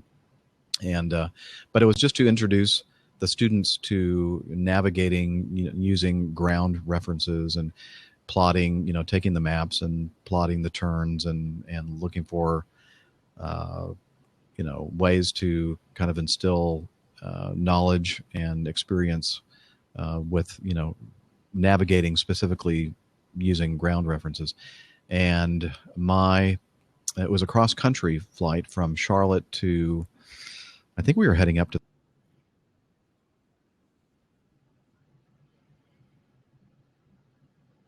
the Washington area. Student prepared the path and everything else, and I neglected to notice on his VFR sectional that we were flying through an area that gliders were using, And I realized it when we were actually flying through that area, and all of a sudden I started seeing all these little things going by. Maximum of 250 knots in this airplane, but still, we were going 250 knots at 1,500 feet or whatever through this area, and I'd see the little white speck go shoo, shoo, shoo, shoo, and I'm thinking, whoa, what do we do? And we kind of popped up, got some altitude, and tried to maneuver our way through there. And I thought, what in the heck just happened? So luckily, we didn't hit anybody, and I'm not sure if anybody ever saw us go through there, but that was my experience with an almost bad encounter with a sailplane. Nick, have you had any encounters at all? Well, I started flying gliders was my introduction to aviation. So that was with the Air Cadets, and I became a staff member on a gliding school. That was great. We had a few encounters at our airfield with light aircraft getting a bit lost and drifting through, but generally speaking, fine. No, in the military, we used to see a few. There are some gliding schools up in Scotland that I'm sure they were a little bit concerned as a four-ship of Phantoms came bombing their area, but generally speaking, we were pretty good about avoiding the red spots on the map. My first flight commander in the Air Force was twice the World Open Gliding Champion, a chap called George Lee, lovely pilot, and he did it whilst he was serving in his spare time. And so his main job was flying a Phantom, and he used to glide the weekends. But for me, I would hate to get anywhere near a glider, particularly in an airliner, because our wake could be so severe it could cause them a major problem. And I'm just a bit nervous when I hear of the fact that we've got gliding going on close to instrument approaches. I would much rather that these two activities, flying airliners with hundreds of people and lovely guys enjoying a nice day out thermaling and ridge soaring and whatever, were kept well away. And it just makes me a bit nervous when I hear that I'm going to be flying over a waypoint where there's a gliding school and someone gets a bit over enthusiastic, either on the approach or in his glider, and we could have a dreadful mishap. So personally, I would much rather we had a little bit more separation. Yeah, me too. Let's keep us apart. I should probably close this letter and stockpile future feedback. My thanks to everyone for the APG podcast and the community that has grown around it. It's great to listen to the rich content. Notice I didn't say Rick content. Wait, I have one more question. Captain Nick was commenting on APG 196 for the want of a nail about the Virgin Atlantic A340 incident at Heathrow, wherein he explained the exemplary conduct of the incident flight crew and the work required to fly an aircraft when something goes wrong, and cautions and warning cockpit indicators are not telling the whole story or are flashing different warnings as the automation measures a changing situation. My question about Boeing and Airbus passenger aircraft systems relates to how the cockpit crew would assess what's going on and brief the forward plan. Does the cockpit MCDU or any of the various multifunction display units have a page which shows a reviewable log of announced or illuminated cautions, warnings issued by the automation which the cockpit crew can discuss as they refactor the flight plan? On the airborne sensor systems I now help to deploy, no piece of system status data is ever discarded. Well, the easy answer to that is yes. You can recall the pages and take a look again at emergency systems that have come up. But at the end of when we complete all our emergency drills from the ECAM, we end up in what is called a status page, and that has a little bit of information, some notes about, say, you might need to calculate a landing distance. These are a summary of your inoperative systems. You might expect slow slats or flaps. So it basically it's a reminder page of all the major factors that the various problems you've encountered might give you during the approach. So we combine that with our briefing and make sure that we've covered all that. So we don't usually go back and look at the actual failure pages. What we tend to do is to use that status page as a reminder to cover all the various important aspects that we need to consider before we actually throw the thing on the ground. Excellent. Okay. And I guess I should include a special Tara for Captain Nick and his countrymen. I'm not saying that right. What is it? I'm not certain. Tara? Tara, I think is Okay. probably Tata. It's just perhaps a goodbye instead of saying goodbye. Well, I believe Tata. I may have captured the distinction of being the first American to introduce Britain to the Hot Pocket. Around the time I was stationed in Lincolnshire in the late 90s and early 2000s, my dad, rest in peace, was requested by Nestle to design food production systems which would enable the product to reach a wider global market. Unannounced, I received a large cold ship box which contained packages from the first day's production run. My flat only had an ice box fit to store maybe 2 trays of ice, a rare sight in royal lands apparently. So I took my box to Squadron HQ, dumped it out on the desk, and told everyone that I brought them the American version of a Cornish pasty. They noshed and gave me feedback that is best described being not unlike the flying qualities of an RAF F4 with one engine out whilst maneuvering at high alpha. And then he goes, presumably like a flying brick. I have been explicitly banned by Her Majesty's writ from entering Cornwall airspace ever since.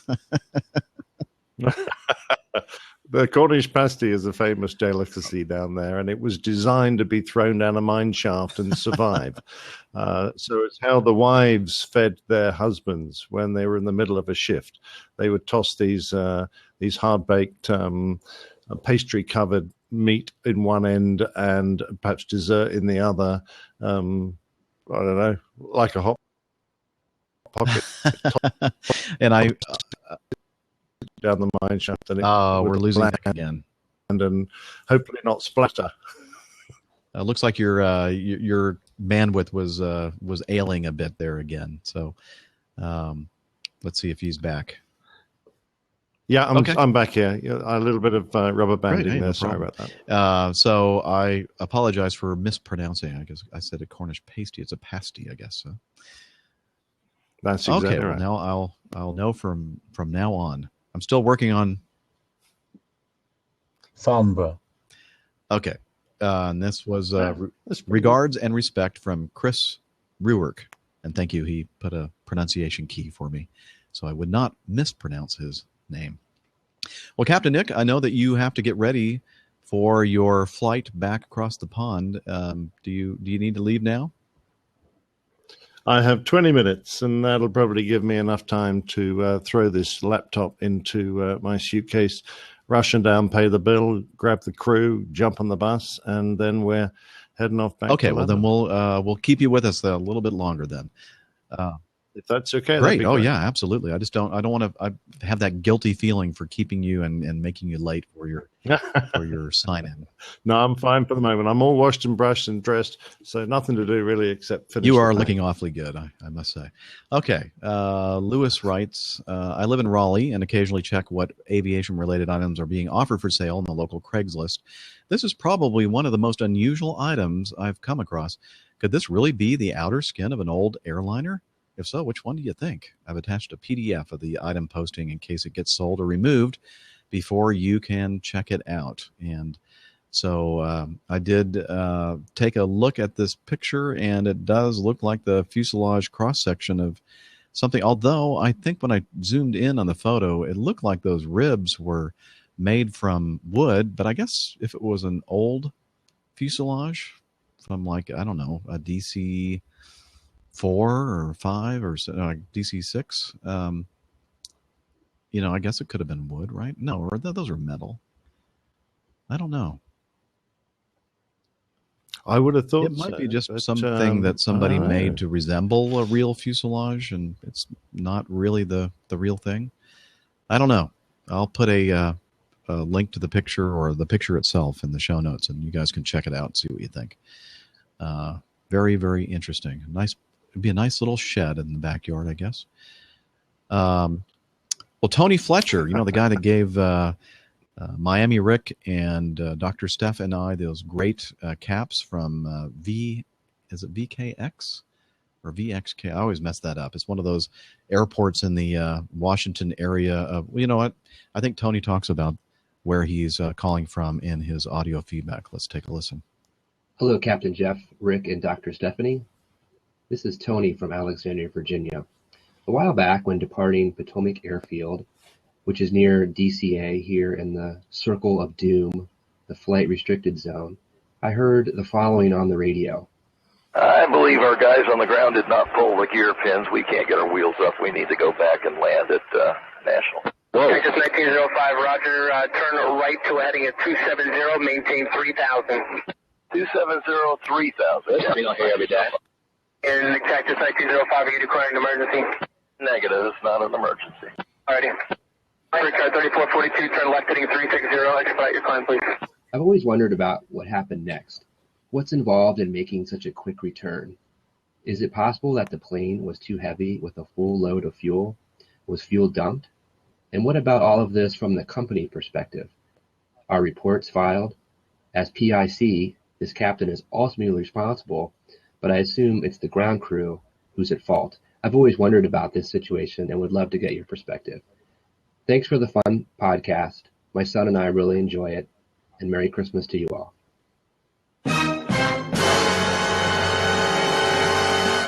From the Circle of Doom. Oh, that's my worst fear. Well, I had that incident not that long ago when, we tried to put the gear up and it didn't come up. And I know for sure that, I don't know for sure because I did not do the walk around, but I was pretty confident that the gear pins were not in and it had something to do with our little hydraulic episode. But that has got to be a terrible, terrible feeling.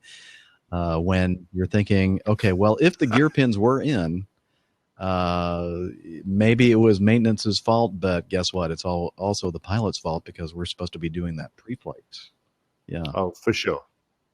For sure. I mean, in our outfit, the captain's responsibility is to go to the box where the pins are kept and count them when he comes on the aircraft.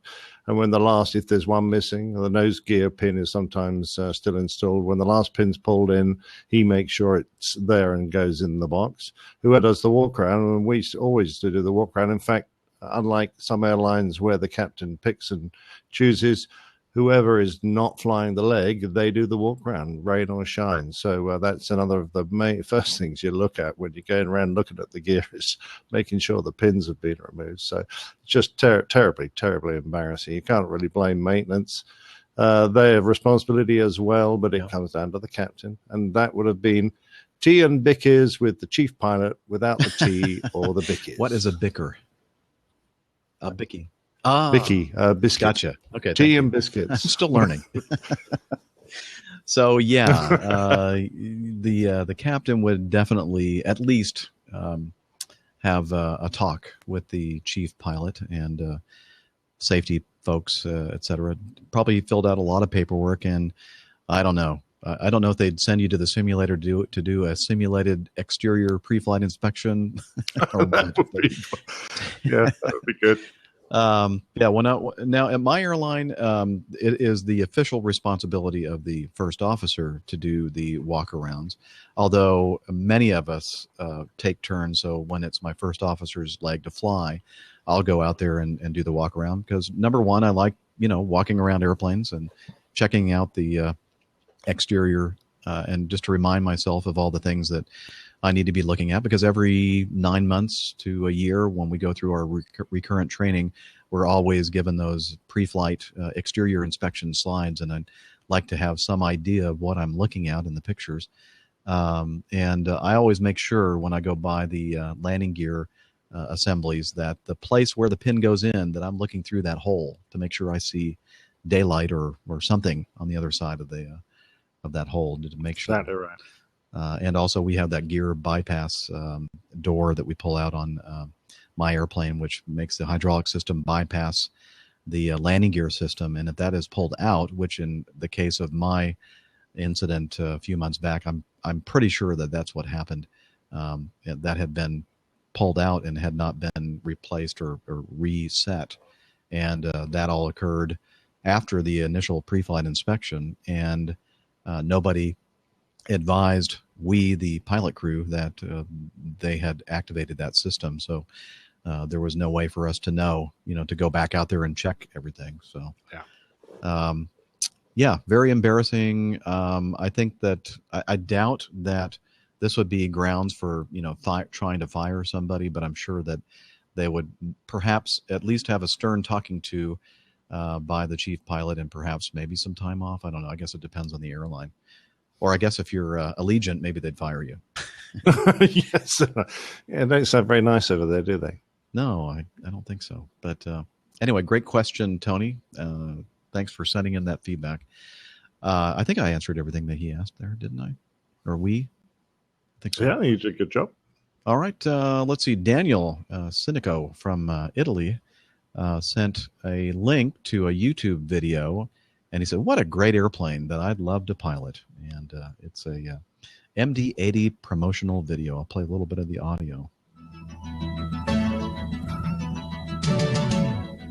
The MD-80, McDonnell Douglas's newest twin-jet airliner, underwent a rigorous flight test program prior to its certification by the FAA. These tests took the aircraft well beyond maneuvers encountered in normal revenue service. What follows are some of the highlights of those certification tests and their results. Sounds like a helicopter in the background.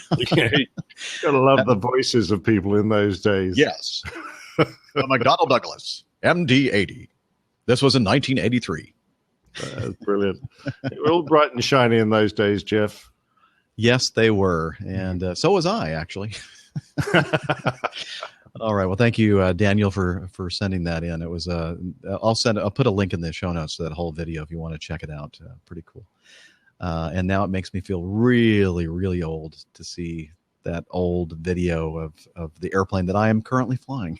So the airplanes that I'm flying aren't as old as 1983 vintage, though. Most of them are in the some of them. Most of them are in museums. Shut up. All right. Let's see. Chris Cheatwood, the guru, I think they call him over at the Hey Techies show.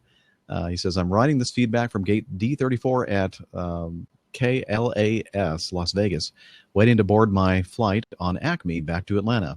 While sitting here, I watched several planes push back and start up their engines. One thing I noticed during the startups was the amount of smoke that come out of the engines. The smoke went away after a few seconds. Someone sitting next to me made a comment about it and said, I'm glad I'm not on that flight. Look at all that smoke. I would assume this is perfectly normal. So my question is that actually smoke coming out during the engine startup, or is it possibly water vapor? Also, could the Wikipedia give a technical explanation to what causes this? Here, I'm going to do this because Rick is not here with us to explain this. There, now we have the experience of the Wikipedia. He'll probably want to talk about it though when he comes back. Okay. Yeah. So, well, it could be smoke, but more than likely, I'm guessing maybe it was like early in the morning and perhaps kind of maybe cold outside. And if so, a lot of these engines do put out a lot of what looks like smoke, but it is actually water vapor. And the L1011s, RB211s, had a terrible propensity to pump out huge amounts of this stuff, and it was not only water vapor, it was a lot of smoke as well starting up. In fact, so much so that sometimes we'd have to actually make an announcement prior to starting the engines that, don't evacuate the airplane. We're starting our engines, and it's likely, especially when it was cold, it's very likely that you're going to see a lot of smoke. And I can't tell you how many times I heard on frequency listening to ramp control, instances where people were actually doing self-initiated evacuations because they were starting the engines on the L1011. Yeah, so I mean that's my take on it. What about you, Captain Nick? Yeah, well, the engines don't always ignite particularly cleanly. We're pumping fuel in there, and some fuel's not going to get burnt straight off. So until the engine gets up to temperature and everything's fully lit and churning nicely, the fuel that gets pumped in is going to go somewhere, and it gets blown out the back. So you can get water vapor, you can get unburnt fuel, you can get a little bit of oil. Our engines, for example, pump oil, generally out of a breather, out of the bottom all the time. You get a little bit of water. And some days it's very visible just because it's a slightly calm day and it lingers rather than getting blown away. But during the start sequence, you don't really worry about that until the engine's up and running. And then if it's still smoking, then you're going, okay, we might actually have a problem here. But that's the reason we have a guy on a headset to watch the engines for us and tell us if they see anything unusual. They're usually pretty experienced and can pick it up. So it's not usually of concern. Okay, very good. Well, thank you, Chris. I'm sorry you got the very short explanation. Rick is not with us, so maybe next time we can hear more about the smoke coming from the engines, exactly how that happens. This, I think, would be fun to listen to, Captain Nick, before you go. Hi there, APG community, and Jeff, Rick, Steph, Dr. Curmudgeon, etc. I just need to, this is Swedish Andreas again, taking up your time. And I was listening to 197 and about the AirAsia flight and them letting the airplane go basically in its to stall. And it made me so upset. I started screaming in the house. I was alone. My kids are with my wife at ski school, at the ski camp. But it made me so angry. I need to say something. I mean, a stall. How can you stall an aeroplane? It's when you're a pilot. My 8-year-old can keep an airplane level in calm air. He knows to push the stick forward when he flies his radio-controlled airplane when it goes into stall. I mean, an educated pilot, a trained pilot, can let an airplane go into stall. It's like it just shouldn't happen. It's like not opening your mouth when trying to put food into it. It's like it's so basic. Just stop it. Just stop it. Just if you can't fly the airplane, don't fly the airplane. Don't fly the freaking airplane. Quit. It should be a worldwide mandatory check to see if you can fly an airplane if you are a commercial pilot. It seems like, well, we discussed this before, and it's, I guess it's culture, but damn the culture. It has its basics. You fly the airplane. Just fly the airplane. It's easy. It's not that hard to fly an airplane straight and level. I mean, everybody can do it. Straight and level in calm air, everybody can fly an airplane. It's not that hard. Just fly the airplane. Oh God, I get so. This is just. Thank you. Bye. Well, I hope he feels a lot better after that. Or not just bye. I'm wondering, you guys who listen to this and are in flight training right now, or old pilots also, in the commercial pilot training, how much do you train stalls and those things? Is this just like one day you go out and, this is how a stall feels like? Because when I was flying gliders, that was like basic thing. But I guess when you have an engine, don't you have to think about stalls? Don't you have to train that? Don't you have to be in spins? Don't you have to? This should be in your marrow. This is a reflex.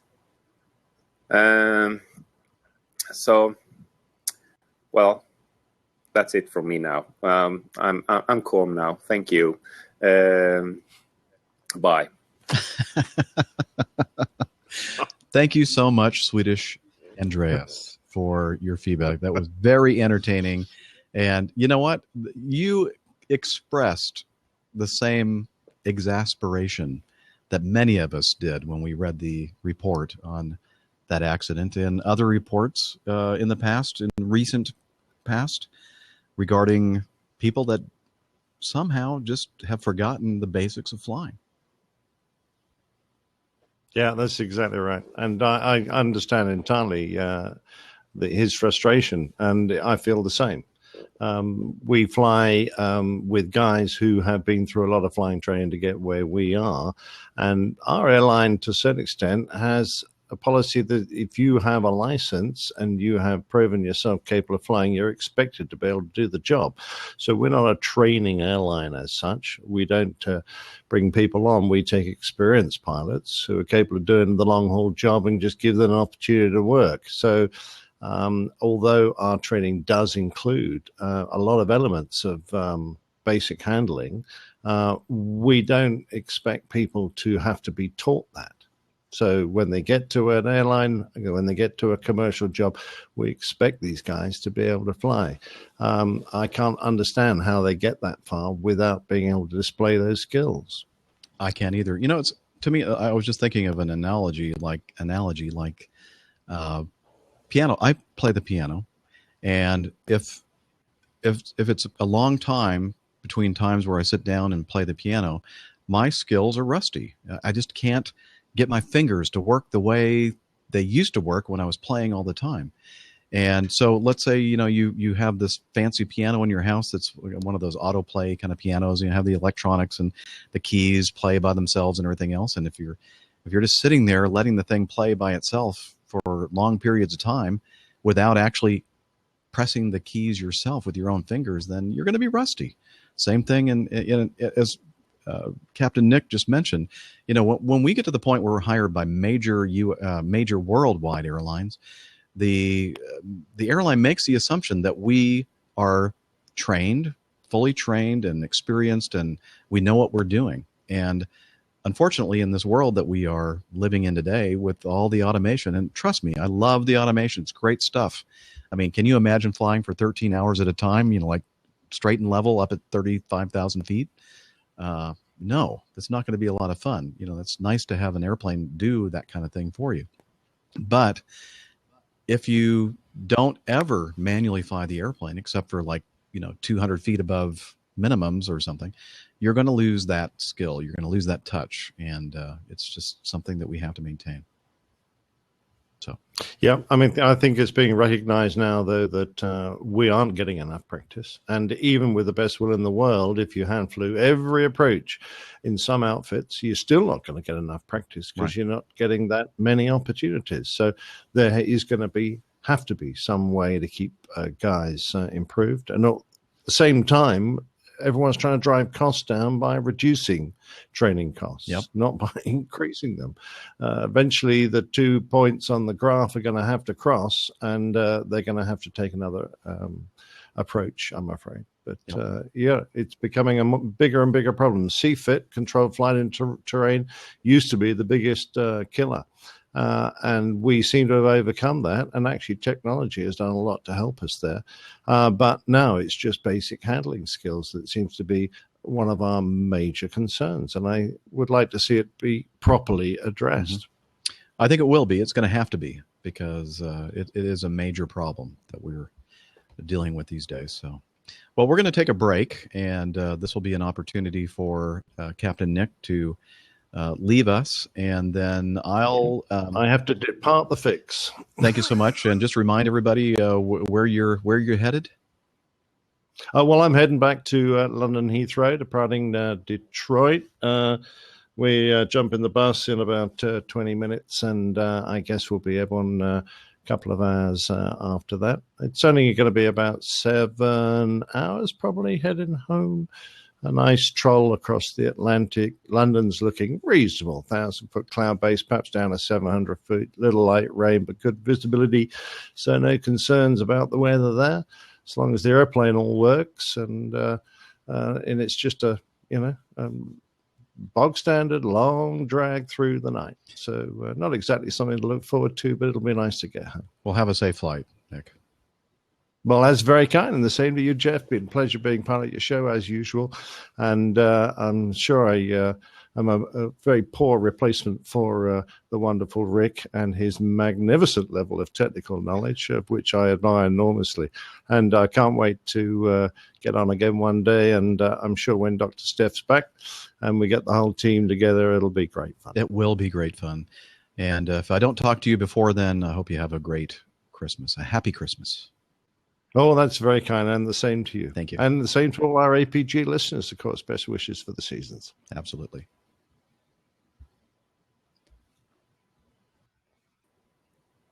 All right. We're back. Thanks again, Captain Nick, for joining us on today's episode, and hope your flight across the pond goes well, went well, and you have a great Christmas holiday. So those of you watching now, if you're new to the Airline Pilot Guy show, you can learn more about the show by heading over to airlinepilotguy.com, and you can learn more about me and the show and other ways to listen, watch, etc. Now, many of you watching Blab right now have never heard of the Airline Pilot Guy show. I've been doing this since 2009. It started off as an audio podcast. Back then it was Catholic Pilot, and then about a year and a half later I rebranded to Airline Pilot Guy because it turns out that everybody wanted to hear about the flying stuff, not the other. So decided that it would be a good idea to do that. And so about May of 2011 is when I rebranded it to the Airline Pilot Guy. Right now we're on episode 199. What you're watching here is the recording or the video of me recording the audio. And for a while we've been using video to show you the behind the scenes recording. And for a long time we were using Google Hangouts on air. But recently, the past few episodes, we've tried out Blab, and we love it. And I think everybody that has engaged in the chat room and in this interface absolutely loves it when we use Blab. So hopefully we'll continue to do that into the future. And so thanks for joining us. And again, this is an audio podcast that we're videotaping. And most of my listeners listen via the audio, not the video. And I'd say maybe the video audience is like a half of 1% of the total views of or listens to the show. So there you have it. And I'll try to do the best I can looking at what's going on in the chat, although it's very distracting. So try not to distract me too much, if you don't mind. That would help. Okay. Moving on with some more feedback. Jamie sends this. Somehow, my last and first feedback made it to the show. So I'd figured I'd go for 2 for 2. This time, I will try to do a better job and stick straight to the point. Sometimes many of us like to ramble on and on. Is he talking about me? Maybe he's talking about Rick. Maybe both of us. Ramble on and on and on. Yes, Andres, I did push record. Thank you. I will use this as a chance to make a few statements instead of multiple feedbacks. Efficient or cheating? First, Captain Jeff, let the others know that yes, NASCAR is a sport and drivers are athletes. And yes, Rick, they do turn right a couple times a year. My man is none other than 88, Dale Earnhardt Jr., who will be your man now that the 24, or who will be your man now that the 24 has retired, Captain Jeff. And he's talking about Jeff Gordon, just retired from NASCAR. So some of you who know me and know the show know that I like following NASCAR racing during that time of year. It's just I'm not a huge fanatic, but I do enjoy the sport. Secondly, Jamie moves on. Someone left a voice feedback a few episodes back. I believe it was, as you called him, Magic Mike, or perhaps Main Man Mike. Yeah, Mike, our main man. Anywho, he asked where we listen to APG. Well, I listen secretly at my work. Shh. Earbuds are not technically allowed at my workplace. However, I work in a cold environment, so we bundle up, ski mask and all, and it makes it pretty easy to sneak an earbud in one ear and listen to warm, soothing voices of the APG crew, among other podcasts. Let's hope my boss doesn't listen to APG as well. Yeah, I hope not. Third, I must say thanks to everyone in the APG crew, Captain Jeff, Miami Rick, Dr. Steph. I've learned so much since I started listening. My passion, my respect for the world of aviation just keeps growing with each episode. To Miami Rick, I just wanted to say that some of the information you have said has helped even me, a semi-serious sim flyer, FSX. For example,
a van to take us from the airport to the hotel, and I look around, and all these flight attendants that I was flying with who were bugging all the passengers to put their seatbelts on because they were in their seat. Hey, put your seatbelt on.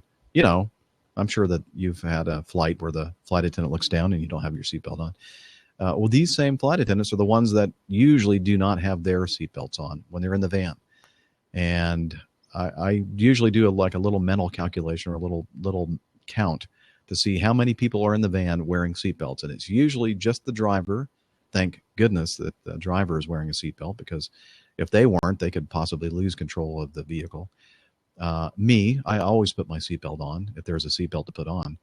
And sometimes maybe one other, but almost every single darn time, the flight attendants, every single one of them, are just sitting in their seats with their seatbelts not fastened. And sometimes I'll be bold and say, hey, don't you think you should have the seatbelt on? Aren't you the one bugging the passengers to put their belts on?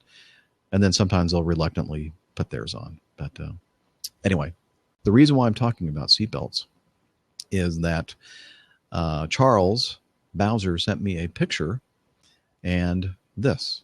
Thought you'd get a kick out of this. My captain and I were on the hotel van on the way to the airport to catch our deadhead home when the wheels literally started coming off. Just reinforces your feelings on crew members' need to wear their seatbelt in the van, right? We ended up missing our flight, but all we could do was laugh about the whole situation. You just can't make this stuff up. And he has a picture, which I'll include in the show notes, airlinepilotguy.com/199. And you'll be able to see, it's not there yet. If you're watching this live, don't go to 199 yet. But it will be there. And there is a picture of a DoubleTree hotel van, and it's the wheel well. And guess what's missing? The wheel. He goes on, as always, thanks for the hard work you put into the show. Keep up the great work. Clear skies and tailwinds. Charles from Raleigh. And he says, P.S. I'm a little bit behind on the show, but on one of the last episodes I was listening to, Rick was talking about the flight school he attended. Turns out that he and I graduated from the same academy. It's since changed names and ownership from when he and I went there, but it's always nice to run into another academy guy. All right, so I bet Rick will see this. If not, I'll make sure that he sees this, Charles. He works for GoJet. All right, cool. Thank you for your feedback. I do appreciate that. Let me pop over here and make sure we're still online. Yes, okay. Greg sent this. Hello, I'm a new listener that has gone back to the beginning and has cleared your first 20 episodes in 1 week due to my 1.5 hour commute each way. I saw this video and I thought it was an amazing skill. I also wanted to thank you for all your work. I was in school for aviation until financial issues stopped me back in 2001 after passing my stage 3 check for the private pilot license. So I was very depressed not finishing then. Now, after a trip to Europe reignited my passion, and I hate what I do, so I'm trying to make a change. Change asset, 39 years old. Okay, I'm not sure exactly what you were saying there, Greg. I will be totally happy. So I guess he's saying he's going to make a change in his job at 39 years old. I'll be happy even being a regional pilot for my life. I just want to fly. It's what I really wanted going all the way back to being about 5 to 6 years old. I just needed to try and finish my degree.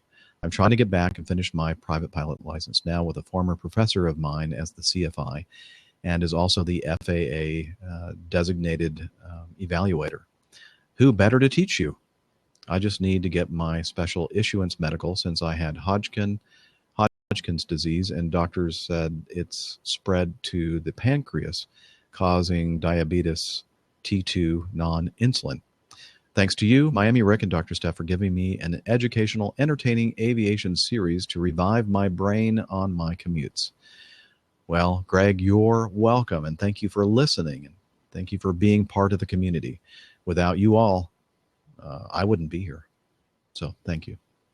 And he sent a link to an airplane making an emergency landing, a belly landing. This is from CNN, and it looked like it was a I think it's Hawker Siddeley or whatever they're calling the jet now, doing an emergency landing at Palm Springs International Airport in California with all gear retracted. And the pilot did a beautiful job. I agree. Great skills. And looks like everybody walked away just fine. And they probably got to use the airplane again. So in my book, it's a great landing. Thanks again, Greg. And I'll put a link to that video in the show notes.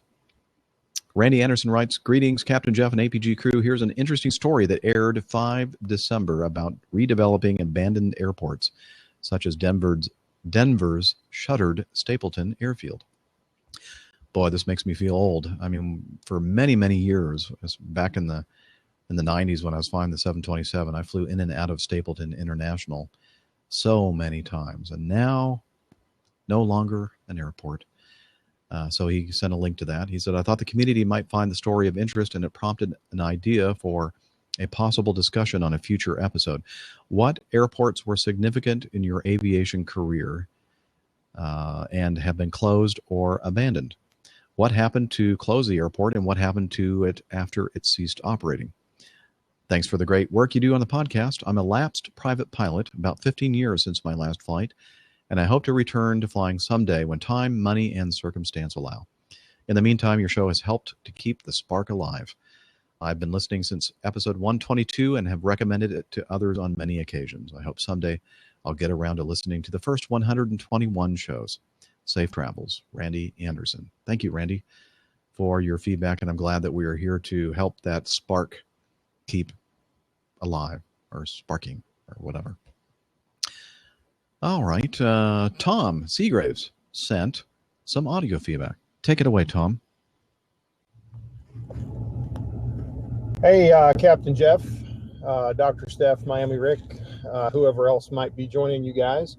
This is Tom from Columbia, Missouri, and I just have a couple of things I wanted to talk to you about. One comment, one question.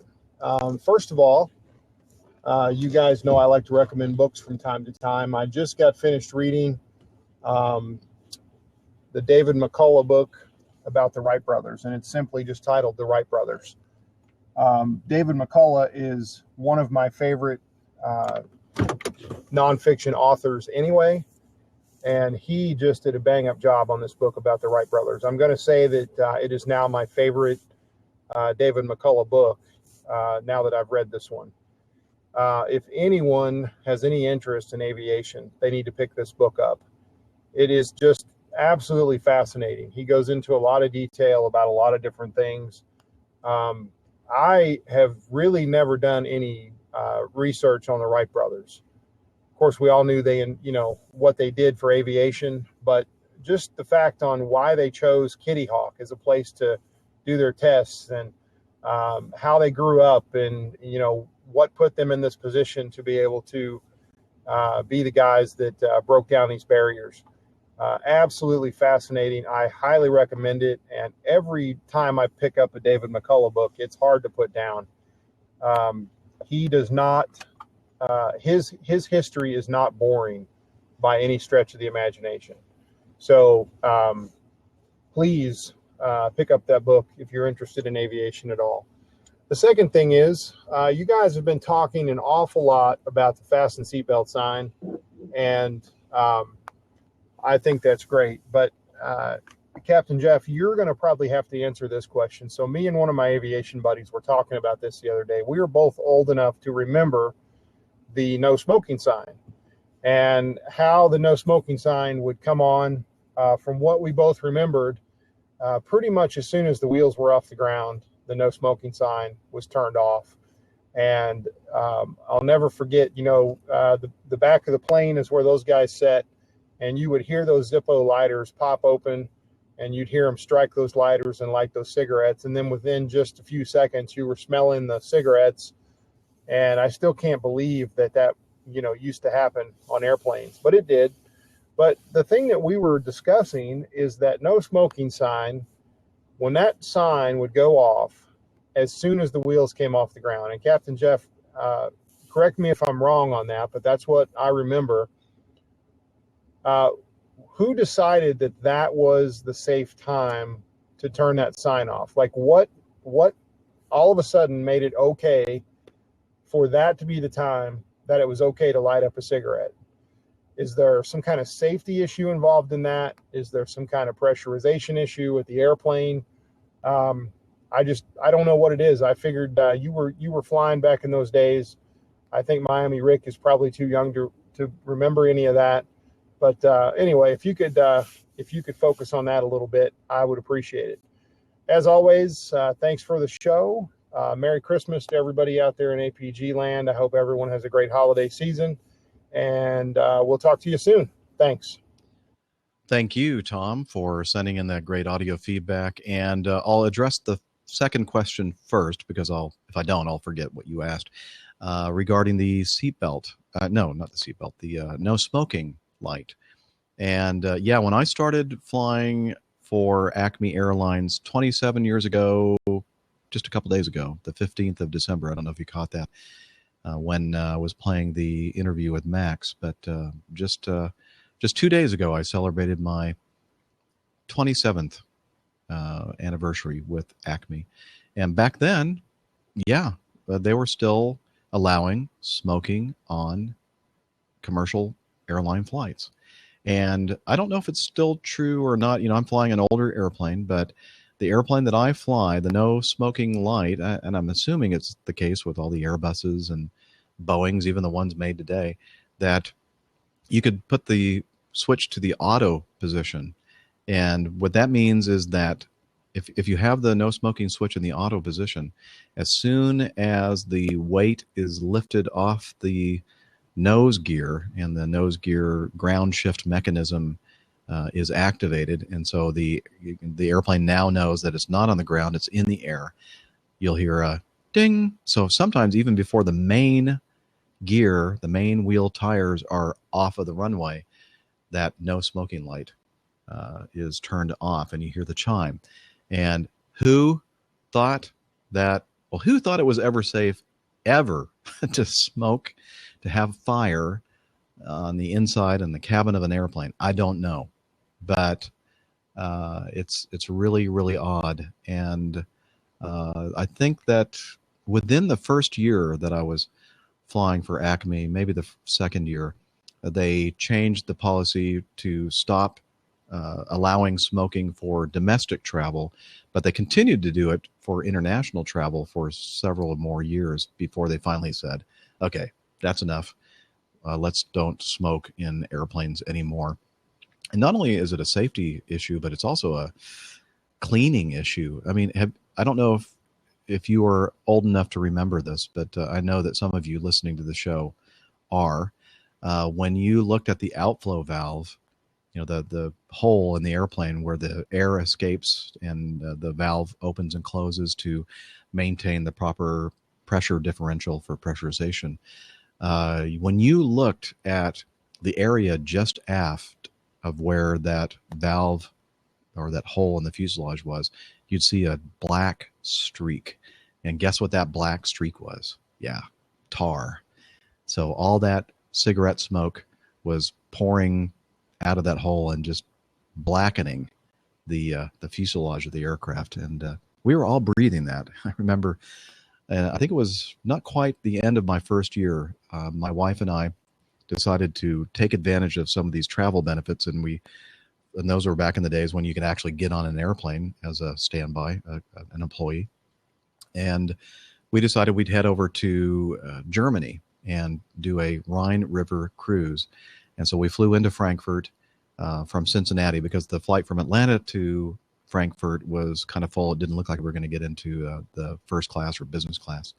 So I looked at the numbers and it looked like it was better to go from Cincinnati to Frankfurt, and we were able to ride in first class, or again, maybe, I'm not sure if we called it business class back then. It was 1990, or if it was called business class or first, whatever.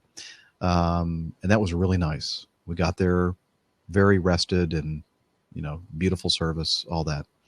On the way back, however, after we did our cruise and I attempted to get us back to Atlanta from Munich, and not understanding that at that time the the runway was kind of short, and it was a time of year where the winds were very, very high going back, and not realizing that the airplane would be weight restricted and they couldn't carry as many passengers as they'd like. And guess who didn't get to go on the airplane? Yeah, non-revenue travelers like myself and my wife. And we flew from Munich to Frankfurt, and then we finally got on an airplane there. But we barely got on the airplane. We had to sit in the back of the L-1011, and that was the smoking section of the L-1011. And oh my gosh, that was one of the worst flight experiences I've had in my life. You're sitting back there in the middle of a big giant row. I don't know how many seats went across there in that middle section, maybe 7, and or maybe 5, I don't know. But and then everybody is smoking back there. It was horrible. But hey, can't complain, right? Beggars can't be choosers. I didn't pay. Well, if I paid anything for that flight, it was very little. So you just kind of had to just accept it. So that's the answer for the no smoking sign. And again, I don't have the answer. I don't know who decided it was okay, but I'm glad that the airlines finally said, you know what, let's don't smoke in airplanes anymore. It's just not safe. The first part of your feedback, you talked about the book recommendation. And by the way, I think it's still on the website. I have an affiliate code or relationship with audible.com, and I can't remember the exact link right off the top of my head, but I'll put it in the show notes for this show. If you're not an audible.com member and you want to do the trial, then you can use my affiliate code, and I get a little something that'll help the Airline Pilot Guy crew. Anyway, he mentioned a book, and it's kind of ironic, Tom, that I'm playing your feedback about the book Wright Brothers on today, which is the 112th anniversary, if I did my math right, December 17th, and we're recording it today, December 17th. We're now in 2015, but in 1903, so I think 2015 minus 03, that's 112. Did I do it right? I think I did. When the Wright brothers made their first successful powered flight at Kitty Hawk. And he mentioned that in the feedback. And I want to go here to audible.com and play a little audio sample of this book read by David McCullough, who I understand is one of the favorite narrators at Audible. And by the way, this is one of those Audible books that I actually own, and I started listening to this book months ago, and I got to a certain point, and then I stopped. I forgot about it, so I need to revisit this book. But let's hear a little sample of it. In as strong a photograph as any taken of the brothers together, they sit side by side on the back porch steps of the Wright family home on a small side street on the west end of Dayton, Ohio. The year was 1909, the peak of their fame. Wilbur was 42, Orville 38. Wilbur, with a long poker face, looks off to one side as though his mind were on other things, which most likely it was. He is lean, almost gaunt, long of nose and chin, clean-shaven and bald. He wears a plain dark suit and high-laced shoes, much in the manner of their preacher father. Okay, so there's a little snippet. I don't want to play much more of that. I don't know if I'm even allowed to. So, but a great book, great narrator, and this in audible.com's rating system, this book received 4.6 out of 5 stars out of 4,679 ratings. So it looks like the reader, David McCullough, oh, actually, he's the one that wrote it and narrated it. Wow. Okay, I didn't realize that. He is the writer and narrator, and he's a 2-time winner of the Pulitzer Prize. Wow. Very nice. So check it out. Again, if you're not a member of audible.com and you're thinking about it, try the free trial and look for that link in the show notes. And we'd really appreciate it. All right. Yeah, I'm, as somebody said in the chat room, hey, I'm promoting this book. How could anybody take umbrage to that, right? Okay, let's see. We're at 2.5 hours, so I'm going to keep going, if you don't mind. Try to work our way through some more of this feedback. Let's see. Charath, writes, I was listening to APG 197 and the discussions therein about Roger, Wilco, and the difference between them. The following joke came to mind. Okay, so here's the joke. Oh, I need to get ready with my sound effects, right? Okay. A pilot husband and his understandably stressed wife were hanging about at home one Saturday morning. The pilot says to his wife, honey, I'm going to go to the electronics store. She says, when you do that, could you please pick up some eggs and milk for us? The pilot replies, Roger, and walks out of the house. 5 hours later, he struts back into the house with an armful of gadgets. His wife asks him, honey, did you pick up the eggs and the milk? He replies, quite surprised, no. The wife starts to get annoyed, and she says, I specifically remember asking you to pick them up, and you even acknowledged it. The pilot now gets it. He smiles and says, oh, yes, but remember, I said Roger and not Wilco. Okay. There you go, guys. I do have a strange sense of humor, don't I? Keep the shows coming. I'm still waiting on the 6-hour show. Well, it's not going to happen today. Thank you, Charath, for the nice joke. Okay. Jeff in Minneapolis writes, I'm just finishing up episode 197. You sounded a bit hurt that a listener addressed some feedback to Miami Rick and Dr. Steph, but not you. Therefore, this one is for you and only you. And hey, Jeff, the way I get around being hurt when people ask questions of my two co-hosts is that I just do the show by myself. Nobody else could answer. Okay. I live just south of Minneapolis, St. Paul's, MSP, 12 left approach. At night, I can always tell a Mad Dog is coming in by its numerous landing running lights. Do you know why the Mad Dog has so many white lights running down the fuselage? To the best of my knowledge, the old Acme North DC-9s did not have these lights, nor do Boeing or Airbus jets. I didn't. He did that. I didn't. That was from Jeff in Minneapolis.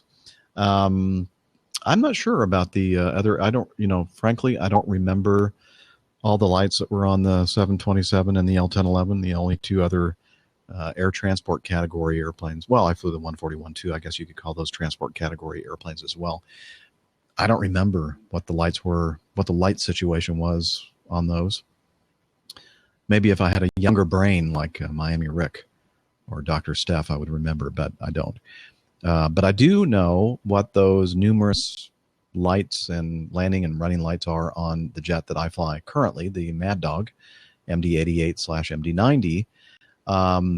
So when we come in, when we're below 10,000 feet, we want to have on as many lights as possible to make ourselves seen as best as possible.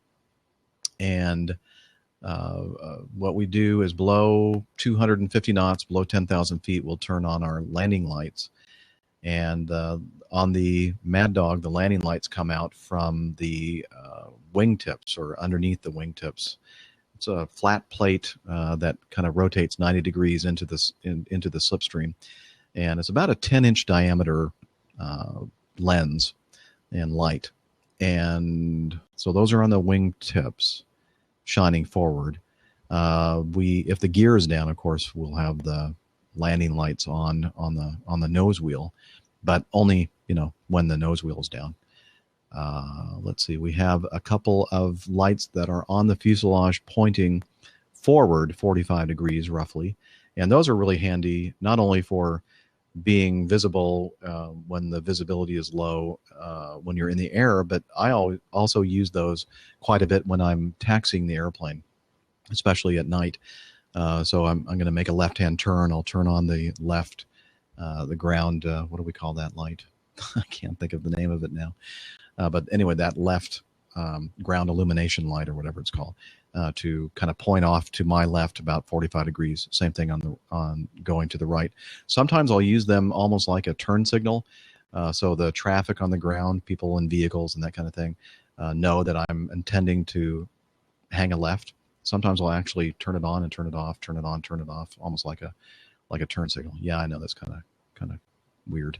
Let's see. Then going back further, there are some lights that are in the side of the fuselage pointed toward the wing roots, the leading edge of the wings. And that's to help illuminate the leading edge of the wings so that we can, when we're doing inspections for snow and ice on the wings, we can see it better.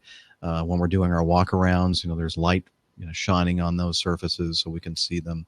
And again, when we're in the air at night, it's airplanes that are at an angle behind us, they might actually see some of those lights pointed that direction. And then there are some lights just forward of the nacelles, the engine nacelles on the airplane, that are pointed into the openings of the engines, again, so that we can inspect that area of the engine intake to make sure there isn't anything that is there that's not supposed to be, like snow, ice, whatever. And again, it helps to illuminate the airplane a little bit. And then finally, I don't think any of our 88s have this feature, but some of our MD-90s do. And at the end of the wings, the wing tips, the trailing edge, have some lights that are angled and pointed toward the vertical stabilizer, the tail of our aircraft, to light up the tail. And that the purpose of that, of course, is twofold. Number one, to help illuminate the airplane at night, make us more visible, and number two, it's kind of marketing, so people can see what brand is flying or taxiing by, So I hope that that answers your question about our running lights, Jeff. And again, I don't know about all the other airplanes and what their policies are, and et cetera. But and I would think that the DC-9s had the same kind of lights, but maybe they did. Maybe they didn't. I know that they did have the landing lights because I remember working as a line boy at the Mobile Air Center in Mobile and seeing DC-9s coming in for landing, and you could tell it was a DC-9 from miles and miles away because of the wing landing lights on the wingtips, being so spread so far apart. All the other airplanes seem to have the lights maybe halfway out the span of the wing. I think the 727 had them on the Kruger flaps, so they were closer to the inboard part of the wing. And like airplanes like the 1011 and the DC-10, I think that all the lights were mounted on the fuselage itself. All right, that's enough with that before I say something that I regret. That's not correct, and I'll have to make a correction in a future episode. I don't want to do that. Okay. This from, oh, shoot. Do I have that? I can find it. Hang on. Just bear with me here.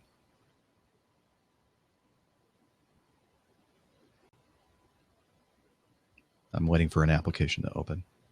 And now that I don't have any other co-hosts with me, I can turn on the echo switch because there will be no echo. I can actually play sound effects from my MacBook Pro. So here we go. Guess who this is from?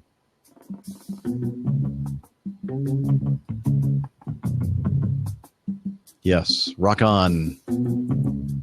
James Keene. He says, please take a look at this. Ken Cassens, a close friend of mine. John Nadick, for anyone from Rhinebeck Aerodrome who might be listening, just completed and flew for the very first time this very detailed replica of the Spirit of St. Louis, the one and only Rhinebeck Aerodrome in New York. And so he gives us a link to this article, which you'll have access to in the show notes when this is out, without even getting into the excruciating detail that went into the replication, which started in 1970, resumed in 1996, and just finished last month. And I mean a near-perfect replication of this airplane. The seat is wicker. All instruments are original. Everything's handmade. Can you imagine attempting to fly out of a 2,200-foot grass strip with 100-foot trees on each end? Never mind, the aircraft has no brakes. And, oh, there isn't a front window. Oh, and then he had to land it there. And there is a link to an airnav.com site for that. To practice, I understand they outfitted a Curtiss Robin with a replica Spirit panel in the rear seat with a safety pilot up front. Ken sat back and practiced takeoff and landings while the person in front, well, tried not to pee in his pants. Simply amazing. Honestly, this is truly an historic example of skill, patience, perseverance, and a love for aviation like some. I'm going to read that again. Simply amazing. Honestly, this is truly a historic example of skill, passion, perseverance, and a love for aviation like so few others. Hope you're all well and have a wonderful Christmas. Experience polar tailwinds, well-running reindeer, long rooftops, and no lithium-ion-filled toys in your respective sleighs this holiday flying season. Best. And again, that was James King. I love that clip. Thank you, James, for and you really do need to check out this link to the article regarding the replica of the Spirit of St. Louis. All right. Continuing, we already talked about the Mystery 747s. Hey, I know you guys were just here, many of you, listening to the wonderful old pilot, the old curmudgeon, Captain Nick Anderson, and he left some audio feedback. He had no idea that he would be on today's show. So why don't we listen to his wonderful voice? Here we go. Captain Jeff, Miami Rick, the lovely Dr. Steph, and y'all APGers. It's the old pilot here. Love the last show. Micah did a marvelous job. What a great sense of humor and a lovely radio voice. Just fantastic. But I was listening with interest, one of the feedbacks, which was from our lovely Swedish friend, talking about his problems with flying and disability. And you guys were, I think at the time, scratching your heads trying to think of someone who had coped well with disability and as a pilot. And, of course, immediately, and I'm sure most of the British listeners will have done the same, we went, oh, hang on a minute, what about the famous Douglas Bader? So since you guys obviously either couldn't remember or perhaps don't know about Douglas Bader, I thought it was time for me to improve your education just a tiny bit. So Sir Douglas Bader was a wartime pilot. He started flying with the Royal Air Force before the war, and he joined in about 1928. And he flew some great airplanes in those times. The Royal Air Force had things like the Gloucester Gamecock.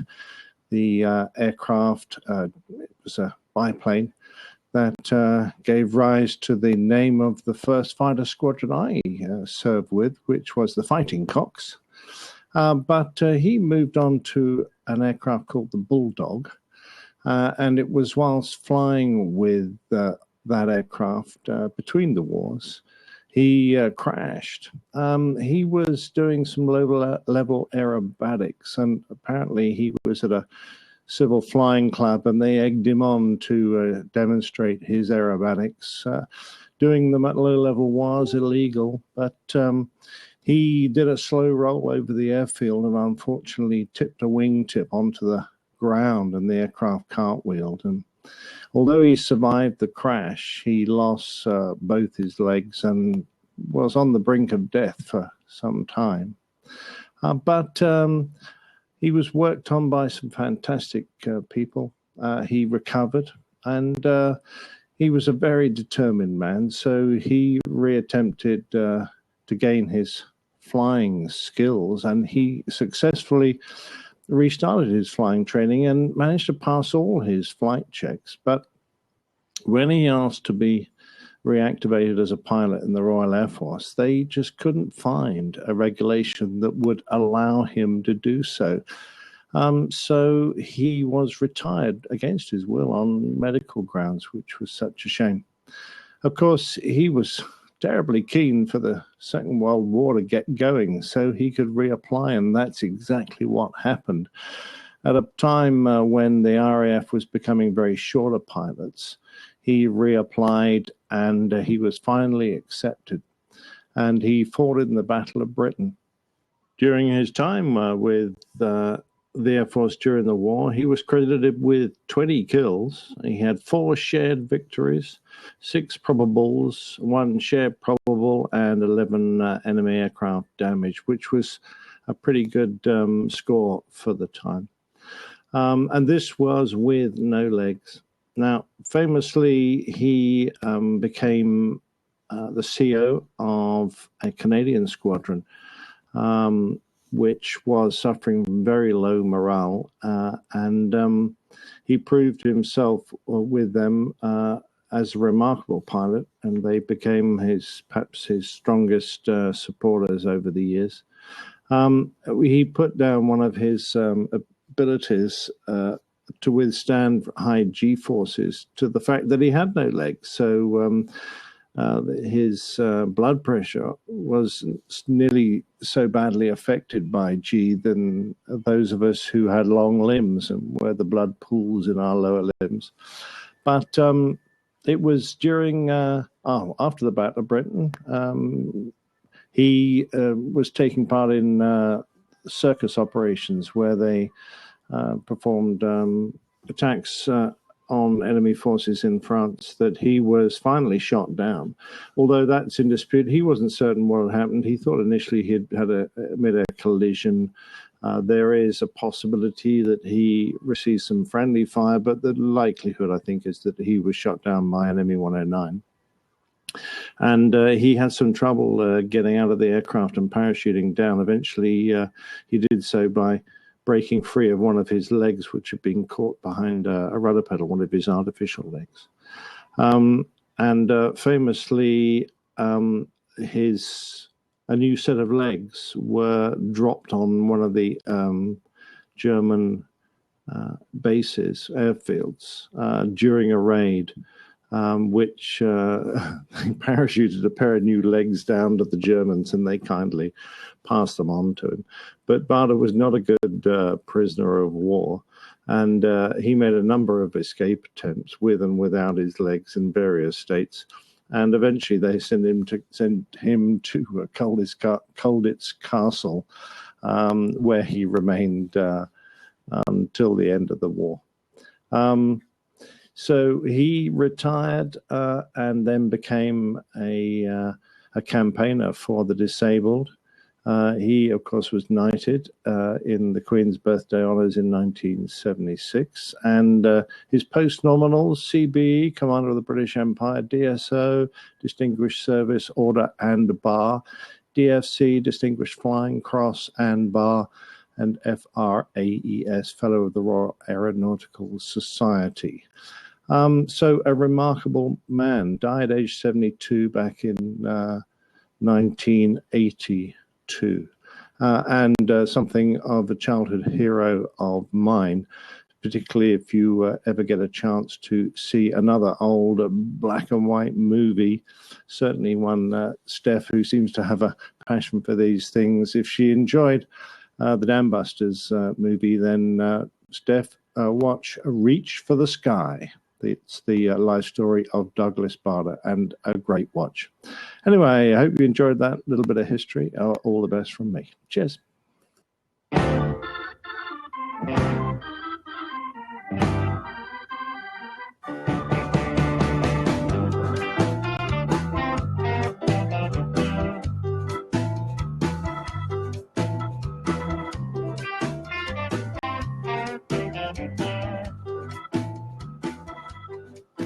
Thank you, Captain Nick. As always, you spin a wonderful tale. Actually, it wasn't a tale, it was history.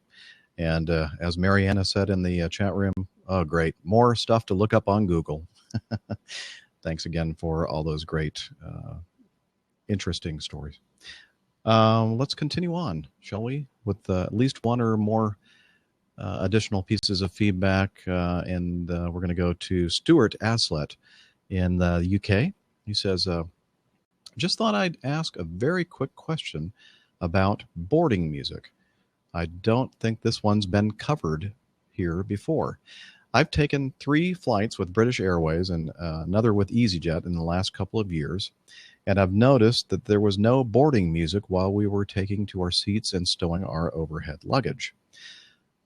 Back in my airline days 20 years ago, and when I was a cabin crew, we always played boarding music. Is this a sign of the times? Is this a money-saving initiative by these airlines, or was it just a coincidence? Do they play boarding music at Acme, Captain Jeff? If so, what type of genre?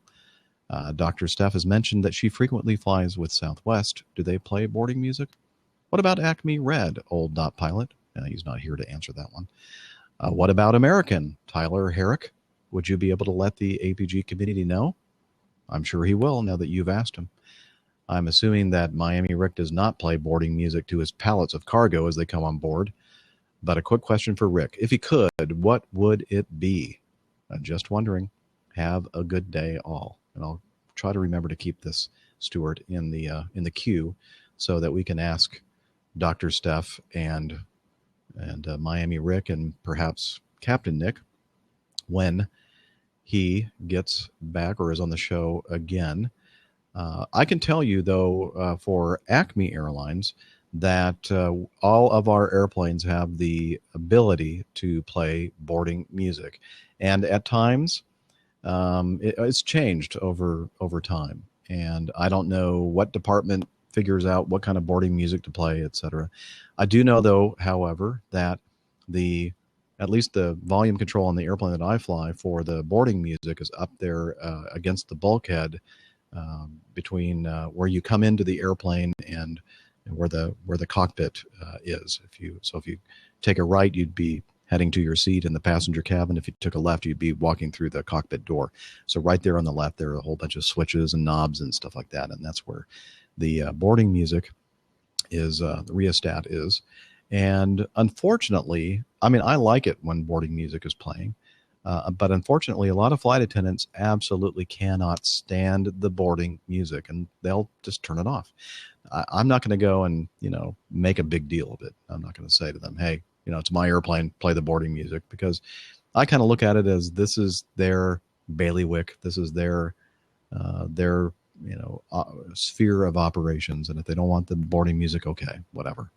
But when I was thinking about this question, and when I was flying just a few days ago, while we were sitting at the gate, I turned on the PA switch and turned on the overhead speaker, and I recorded a little bit of what is playing on the boarding music right now at Acme. So hopefully this will work.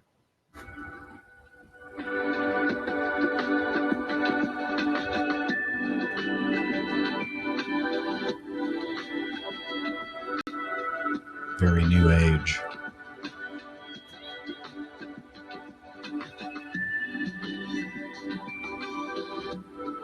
Very soothing, I guess, to make sure that everybody is nice and calm.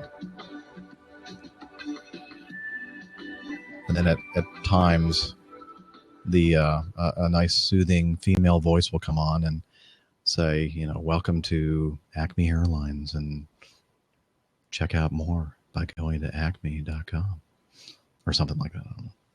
I was going to play that part of it, but I didn't censor it, so it would say the real airplane or airline name that I work for. So I'll skip playing that, so I don't have to remember to edit that out. But that was from my phone, and I just recorded it while we were on the ground.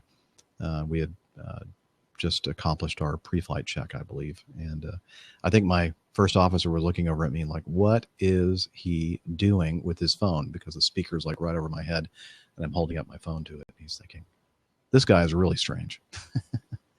So I'm going to take a quick peek to see if Tyler is still here with us. And Tyler, as I mentioned before, is a flight attendant for a major U.S. legacy carrier. And no, I don't think he's here anymore, because I think he would have chimed in and let us know about the boarding music thing. But I'm sure that he'll send us some feedback regarding that. Okay, continuing, or should I? Let me see. Let me play one more piece of audio feedback, and then we'll probably wrap this thing up, okay? Oh, I have to take this out of my phone and put it back in my iPad. Otherwise, you're not going to be able to hear it. Holla.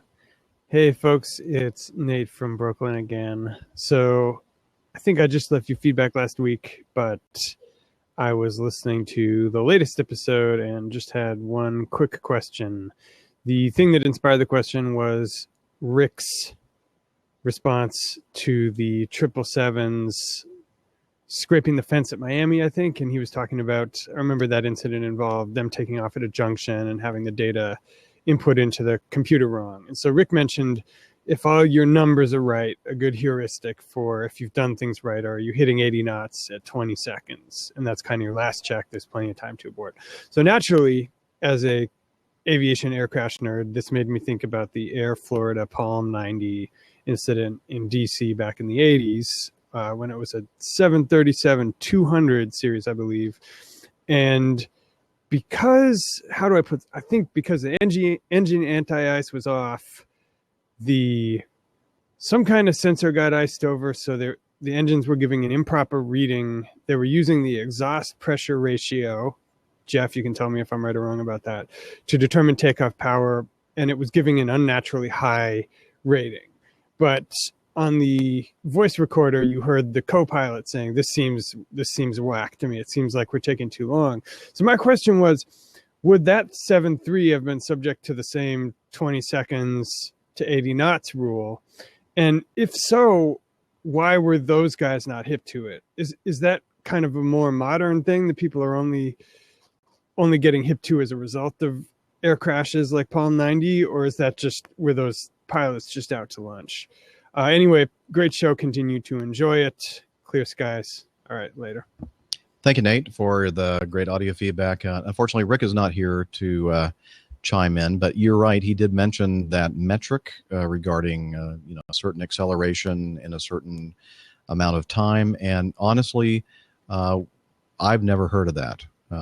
We don't use that metric in our company, not that I'm aware of anyway.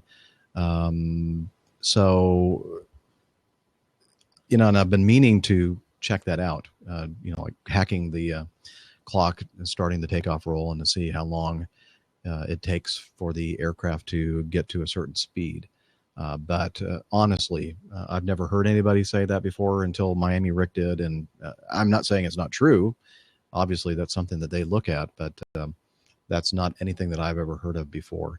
What we do look at my airline, especially the airplanes, when we have engines that have exhaust pressure ratio readings or instruments, EPR, we call it. We look at, we set our EPR setting that was calculated for our performance data, and then we look and we cross-check very intently at our N1 compressor rotation, RPM. And there is a certain amount, range, that the RPM should be based on whether you're using full power EPR setting or a reduced thrust EPR setting. And if the N1 rotation RPM does not meet that, what we're looking for, then we know something is going wrong. Now, had the Air Florida crew known about that relationship between EPR and the N1 compressor readings, they may have avoided that terrible accident. Ever since then, we learned about how one of the sensors, one of the EPR exhaust pressure ratio sensors can get iced up. And if so, it could give you a bad ratio and give you a bad indication. And so in this case, they had the power to a certain point. They were setting the power based on the EPR setting that they had calculated. But if they had known about this rule, like, okay, well, that should equate to about this setting on the N1s, they would have realized, no, those are way too low. Something's wrong. Abort the takeoff, or do something to save the flight. So that's what we use. Now, I'm not sure if there's some kind of a cross-check with airplanes that use engines that don't have EPR gauges and only have N1 compressor RPM instruments. Perhaps maybe that's why that timing metric is used in those cases. I don't know. So again, maybe somebody out there will know, or maybe your airline uses and teaches that. But as far as I know, at least on the airplanes that I've flown at Acme, that's never been something that we do. Great question. Thank you, Nate, as always. And yeah, that's going to be it. I'm going to go ahead and wrap it up. Stay tuned for the next episode when we'll hear from some audio feedback from Taj and have some questions about 737s. And let's see, what else? Well, that and so much more. Next episode is episode 200. And I think what we're going to do is we're coming up on the Christmas holiday season. Remember, Christmas starts on the 25th of December and extends through the Epiphany in January. The 12 days of Christmas. You ever heard of that? So for Christmas, I think that we're going to postpone the next episode until we record episode number 200 in the new year. So you have a chance to go back and try to catch up on some of our earlier episodes. I know that the problem is going to be that everybody's going to continue to send in feedback, and we're going to get into a huge backlog of feedback again, I'm sure of it, but we'll do our best to work through it. I think that this break will be something that all of us can use, and it'll make that 200th episode even that more special. And who knows, maybe I'll pop in once or twice during the holidays and do some kind of a blab or something like that. Not an official episode, but we'll just have to play that by ear.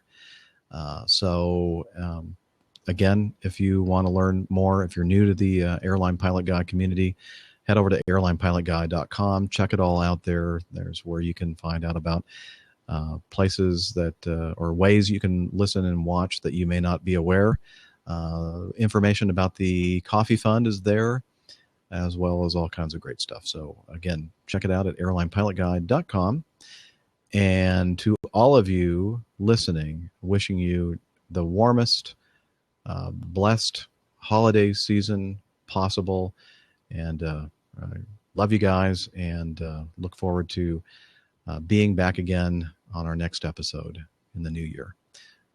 Until next time, wishing you clear skies, unlimited visibility, and tailwinds. Take care. God bless. Merry Christmas.